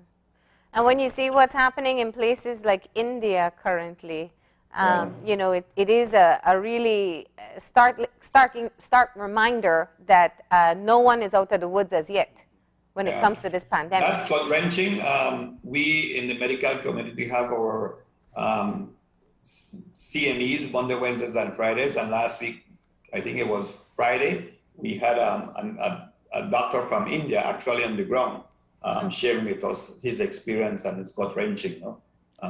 It's gut-wrenching that people are suffering, are dying, and one of the outstanding thing is that there is a lack of oxygen, and I know that dying from lack of oxygen is a horrible way to die, and to look at somebody dying from lack of oxygen. So it's a pity, it's sadness that India is going through this, and we should in any way try to help them as they tried to help us at the beginning. Yeah.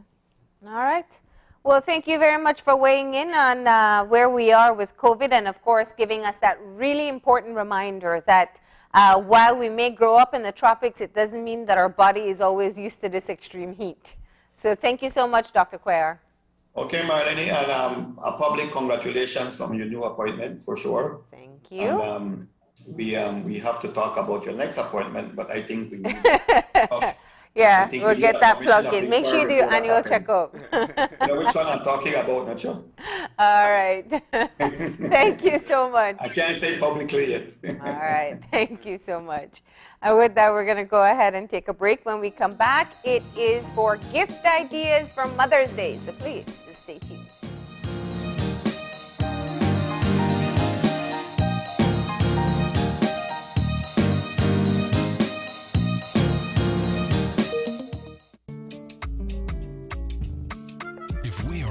Strong as our families, businesses, institutions, and the communities that surround us. Then by giving businesses the power to grow, entrepreneurs the ability to expand, and by giving our families the right to own something. The Belize Bank gives you the power to build a nation, our nation.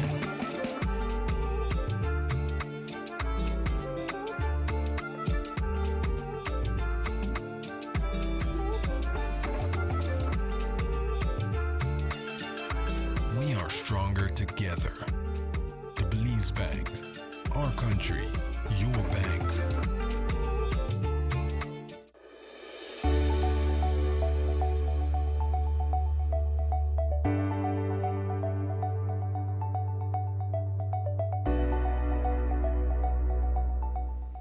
Hello, Belize. You may not be aware that new travel requirements set in place by the Center of Disease Control and Prevention. Passengers traveling to the U.S. must present a negative COVID test or a documentation of having recovered from COVID-19 to travel to the U.S. In light of this, Maya, in partnership with Caring Hands Clinic, have established testing centers in all their municipal airports. Caring Hands Antigen Test Center is operational in San Pedro, Belize City, Dangriga, Placencia, and Hopkins. These testing facilities are staffed by licensed healthcare professionals, including doctors, registered nurses, and nurse practitioners. Testing is done using Abbott rapid test devices that are FDA approved and made in the USA. The service is safe, fast, affordable, and the close proximity of the centers makes them convenient. Walk-ins are welcomed, but appointments are encouraged. If you would like to make an appointment, please feel free to do so at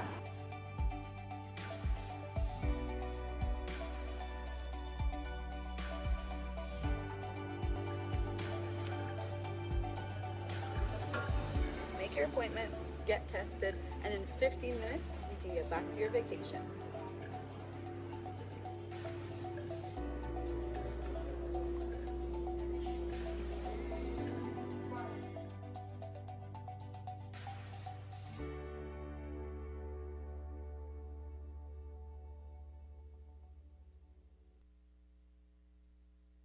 Do you need to apply for a Social Security card?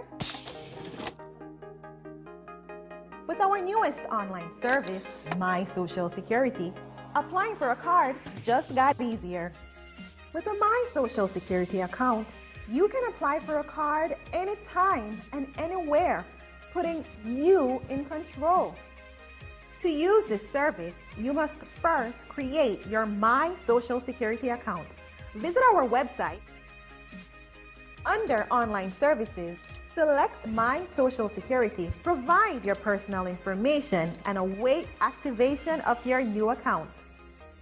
After activation, you are free to log in to your My Social Security account to complete your online application for a Social Security card. Be sure to book your registration appointment to finish the card application process. Gain control and truly experience Social Security at your fingertips.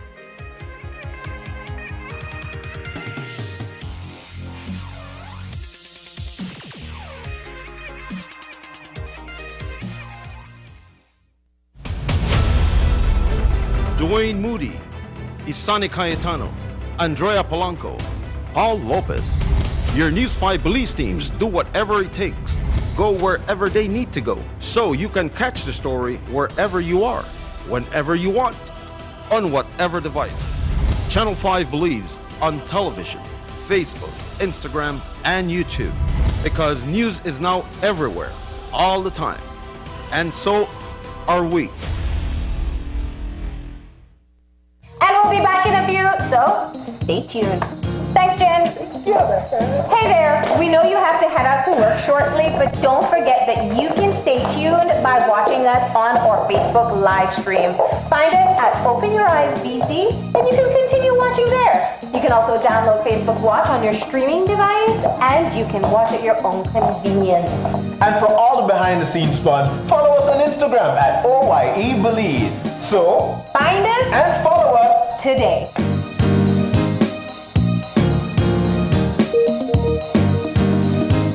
When someone you love becomes a memory, the memory becomes a treasure. Channel 5 introduces the Daily Obituaries.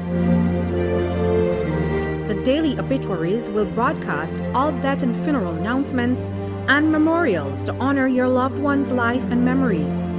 The Daily Obituaries airs on Channel 5 prior to the evening newscast, with subsequent repeats at 10 p.m. and 12 noon the following day. It will also be placed online on our social media platforms, all for a standard package fee.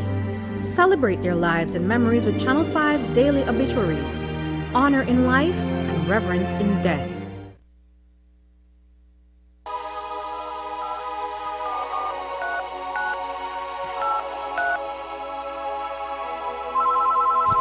Been drinking all night, feeling so high, better not drive, won't even try.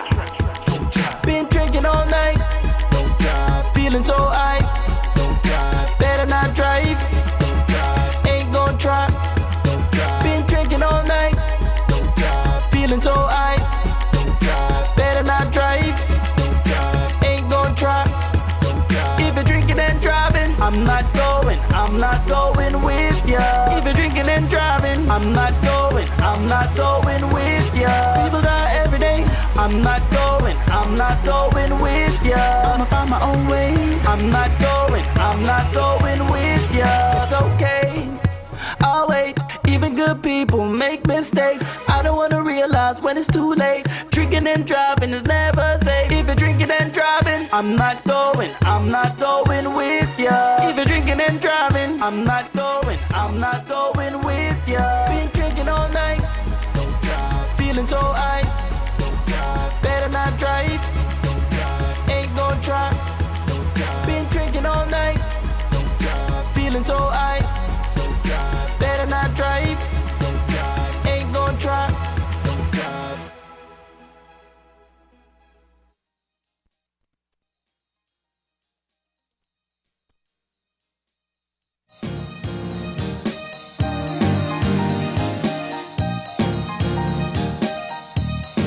And we're back.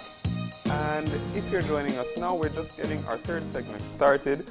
Unfortunately, we were not able to bring in our third planned guest, but shortly before the break, we were speaking with Dr. Fernando Cuellar about a range of health-related issues, and of course, our focus shifted back to the COVID-19 pandemic. And if you're following international news, you'll know that the situations do vary country to country. We are grateful that we are managing our situation pretty well here in Belize for the time being. But there is a great international spotlight on what is happening in India at the moment.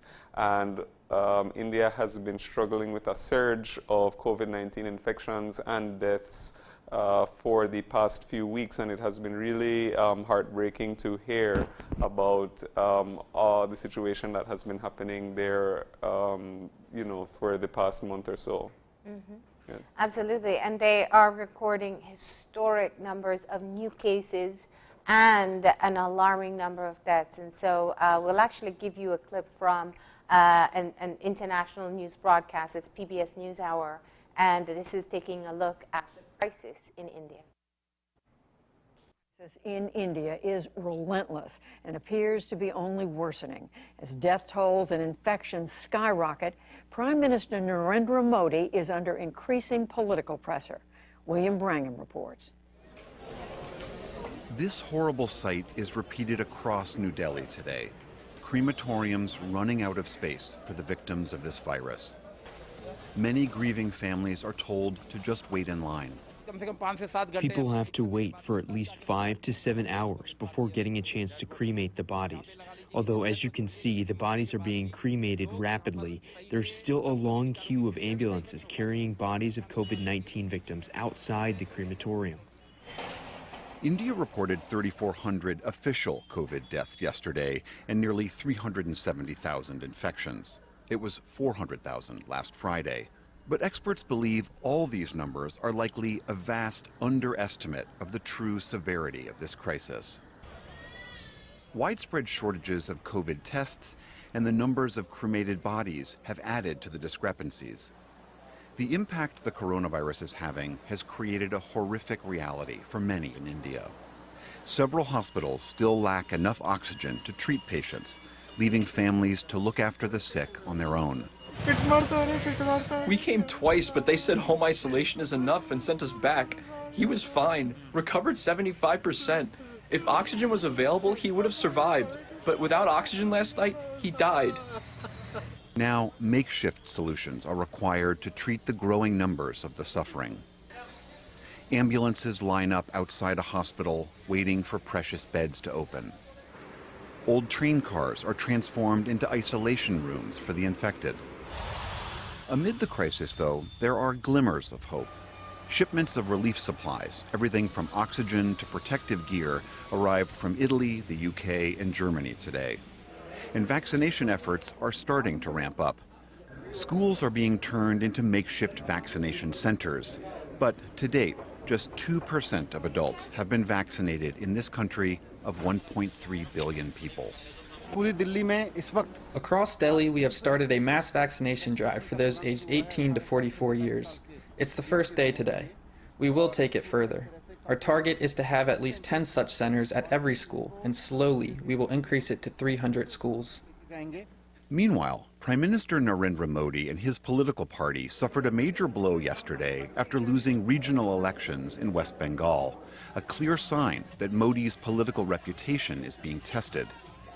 Over the years, Modi has deployed Hindu nationalist rhetoric and nationalist policies that have raised his popularity and transformed India's politics. But his version of nationalism has bitterly divided Hindus from other ethnic groups in India. His refusal to stop holding large campaign rallies and to allow a huge Hindu religious festival are believed to be major contributors to this spike. And now, as a new, highly contagious variant has emerged in the country, Modi has resisted calls for any further lockdowns. I am joined now by someone who has been covering India's pandemic from the very beginning. Barkha Dutt is a journalist based in New Delhi. Her work appears in many places, including The Washington Post. Barkha Dutt, thank you very much for talking with us on the NewsHour. First off, I should say you lost your father last week to this coronavirus, and I'm terribly sorry about your loss, and especially grateful for you taking the time to talk with us. Could you just give us a sense of the latest of what you've been seeing on the ground there? In some ways, it's been a surreal week because 15 months of my journalistic life have been spent reporting this pandemic. And when the news came home, when I lost my dad, in some ways I became every desolate family that I have reported on outside of hospital doors that are too overrun to make space for patients, or cremation grounds that have run out of spaces. That having been said, I do want to underline that even in this moment of deep personal loss, I am aware that I have been luckier than most of my countrymen and women. However, when I look at what's happening on the streets of my country in the major cities, most Indians are not able to get a bed. They're not able to get a doctor. And if they do get a hospital bed, they are dying in hospital because of a murderous disruption in oxygen supply to our health facilities. So what we're seeing is, in the words of one doctor, healthcare workers who've been sent in to fight a nuclear war with a stick. It has been a monumental betrayal. It has been a monumental failure of policy. It has been a monumental illustration of misjudgment, and it has been a monumental absence of preparing for the second wave. We mentioned how Prime Minister Modi has certainly seen his reputation badly dented because of this, and as we reported, he took a pretty bad beating in the state elections in West Bengal. Is it your sense that that election and people's discontent is a real reflection on him and his failures here? You know, just because I'm a hardened journalist, I don't draw quick political conclusions. I know a lot of people have wanted to see in that result some sort of comeuppance for the policy failures that have brought our country to this pass. I don't know, because this was a state election. The national election, which will decide the fate of Prime Minister Modi, is still 3 years away. Public memory is short. But what I can confirm is that pain and helplessness among people is turning to rage. Any number of people on the streets that I meet and interview with say, what did we vote for you for? And I think a lot of people are asking the following questions. Why did India gift away or export vaccines before it had enough for its own people? Why did India not order more vaccines? Why did the government continue to hold, including by the Prime Minister and the Home Minister, mammoth political rallies through the past month that this carnage has been unleashed on our people? There has been a flip and a turnaround on almost all of these decisions, but it's too late. And experts are telling me that there are not enough vaccines to take India out of the second wave. It's almost as if we have no choice but to live through the carnage. So yes, I think people are angry. I know the Indian Supreme Court ruled recently that the government ought to reimpose some strict lockdowns, which we know caused incredible economic pain in India the first time around at the beginning of the year. Do you think that that's likely? Do you think the government will take that step to try to put this fire out? I think that although the government was against a national lockdown, and I can actually see the logic for that, because we are such a big, diverse country, that maybe a one-size-fits-all formula doesn't work. I think we're now at such a cataclysmic inflection point that even those of us who've been critical of lockdowns are probably going to say you have no option. But a lockdown, if it's not accompanied by vaccines, William, is meaningless. And no matter which city I travel to, sometimes the gap between what the official data is reporting that day and what I'm physically counting myself is 4 times. If, as you say, the numbers are being seriously undercounted, is that an administrative failure, or do you think it's something more overt, that they're trying to keep the numbers low? I think at every level there is some attempt, a clumsy attempt to contain panic by keeping numbers relatively down. For example, a major doctor who owns laboratories that does RT-PCR testing for COVID told me that the moment his laboratories start returning results which are very high, which reflect a very high positivity rate, he actually gets calls, he didn't name from whom, but he said from powerful people asking him to slow it down. This is on record to me in an interview. When it comes to fatalities, one of the things that's happening is not everybody is going to get a death certificate. Not everybody is getting a COVID test run once somebody has died. And I've also met extremely poor people who can't even find an ambulance to ferry the dead to crematoriums. So I think it's fair to say that we're certainly not counting all of our dead.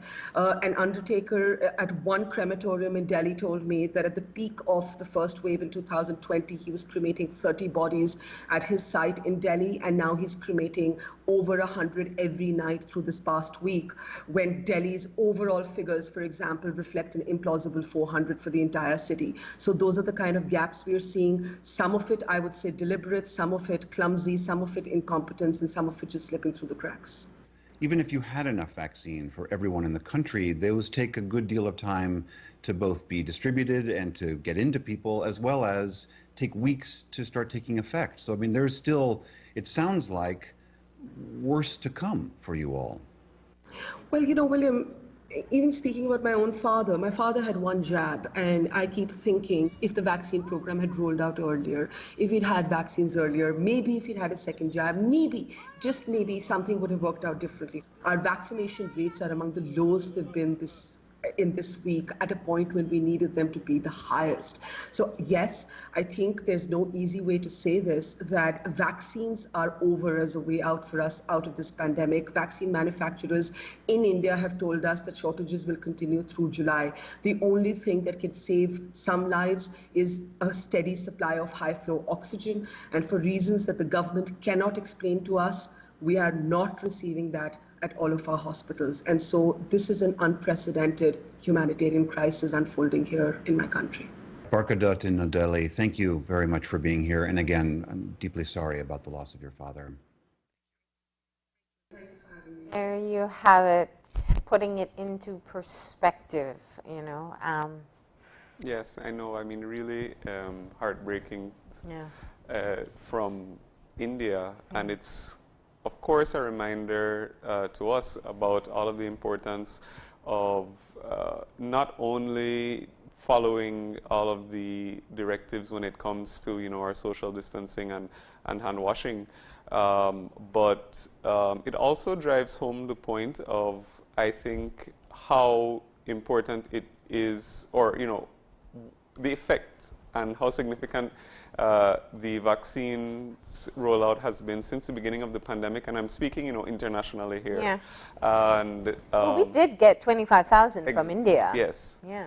And you know, we're fortunate that you know, our rate of vaccination has been higher, and we are now starting to have those with their second doses already. As we spoke to you know, we spoke to Dr. Koyar just now, who is now fully vaccinated, and you know, at the end of the day, what we are trying to, or what, you know, this is sort of the worst case scenario, right, that we want to avoid.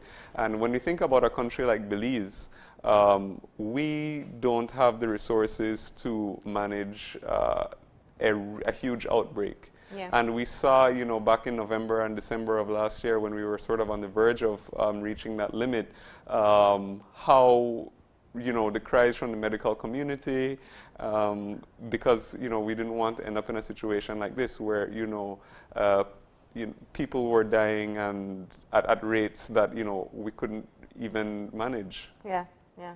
So, you know, I think it's important that we take a look at what's happening in India. This is the worst outbreak recorded in this entire pandemic. The number of new cases, the number of new deaths, and we hope that there are lessons learned from it as they continue to try to find their way. I mean, it was such a sobering point that she made in the end, that vaccination is not going to be the end of their outbreak, because simply the manufacturers are just saying they don't have enough. and they're now relying on some of the very same protocols, and of course oxygen, because that's a huge part of why they have the loss of life. I don't want to miss that in factoring in. But it's also the lack of medical oxygen that's available there as well. The point, though, is that where we start to get comfortable here with how we're moving around and feeling safe, we are never quite out of the woods. We are still very much living in a pandemic, and we must always keep that in perspective. Remember that you can get vaccinated. There are, the clinics are still rolling out the vaccination program. There's an app that you can register to be able to get your vaccination. Take advantage of it. It's really important that we all protect ourselves. Yes, absolutely. And I think that, as we move through the different stages of this, and as things sort of gradually open up with the increased numbers of vaccinated persons, it's still a reminder that we can never fully let our guard down, so that, even if we do have opportunities to, go to larger gatherings or, socialize, still be smart about it, because as we know, the vaccines doesn't mean the end of COVID. Yeah. So we still have to take responsibility for ourselves and for those around us. So with that said, we are going to be taking our final break, and when we come back, we are going to have our wrap-up. So please stay tuned.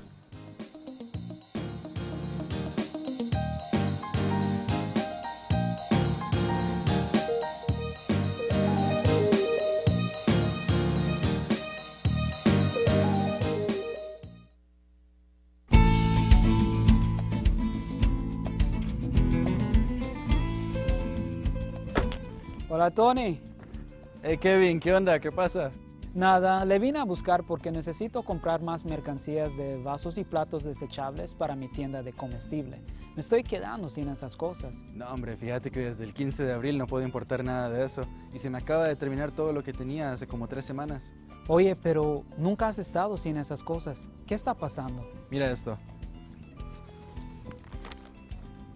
Esta es la nueva ley que prohíbe todo el uso de plásticos no reutilizables. Esos son vasos, platos, cucharas, tenedores, todo eso. Desde 15 de abril de este año no he podido importar nada de eso. A partir del 15 de enero del 2021 nadie puede fabricarlo. 15 de abril 2021 nadie lo puede vender. Y a partir del 14 de julio del 2021, si alguien te agarra con eso, te multan. Híjole, no sabía eso. Necesito cambiar algunas cosas. Les diré a mis clientes por qué esas cosas ya no están disponibles. Gracias, Antonio. Así es, cuídate.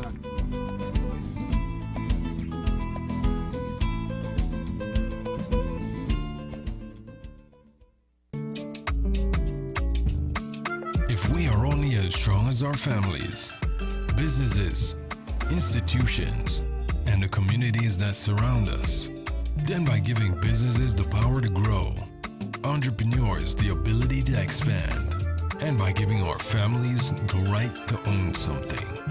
The Belize Bank gives you the power to build a nation, our nation.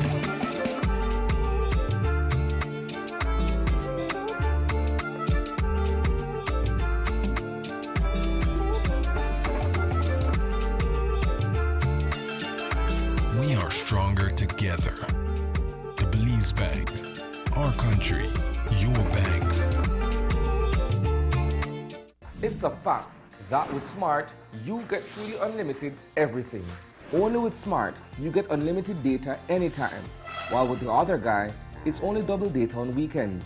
With unlimited data every day with Smart, there's no need to wait. So, it's a fact that our unlimited plans beat the competition. Stop being measured and told when to use your data and get unlimited talk, text, and data. Experience the true unlimited plans with Smart. That's a fact. Make the switch and live smart.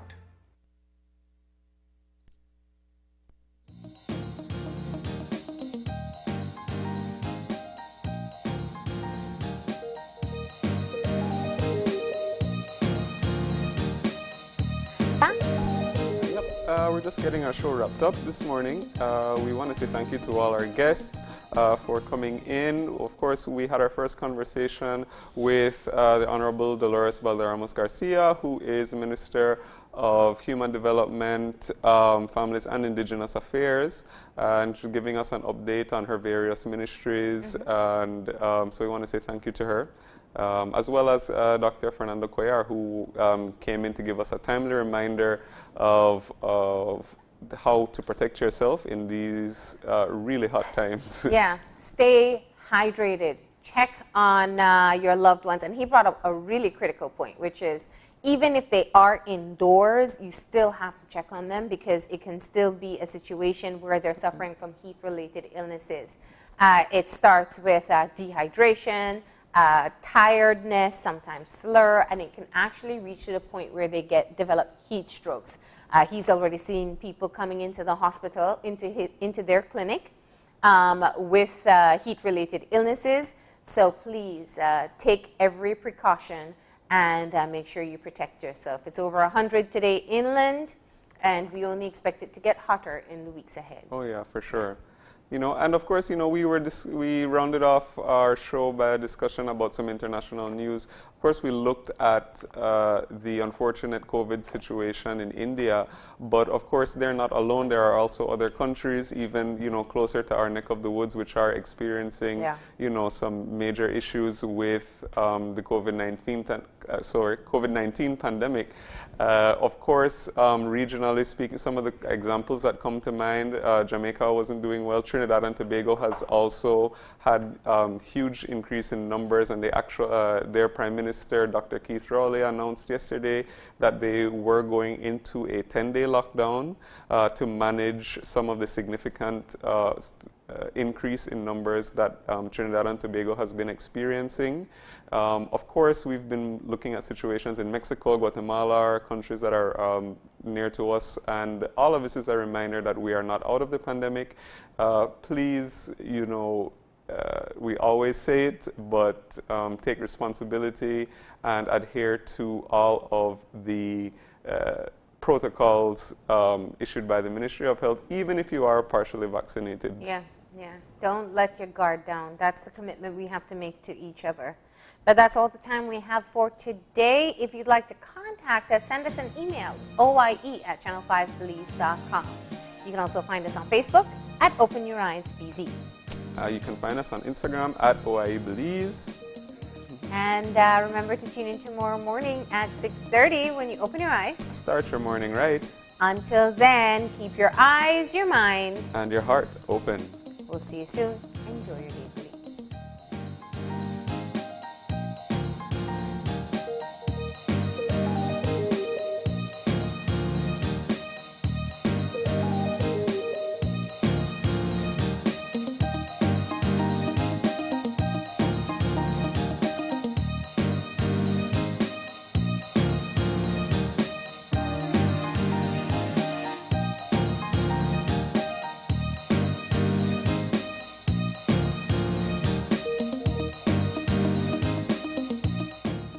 Open Your Eyes was brought to you by the Belize Bank.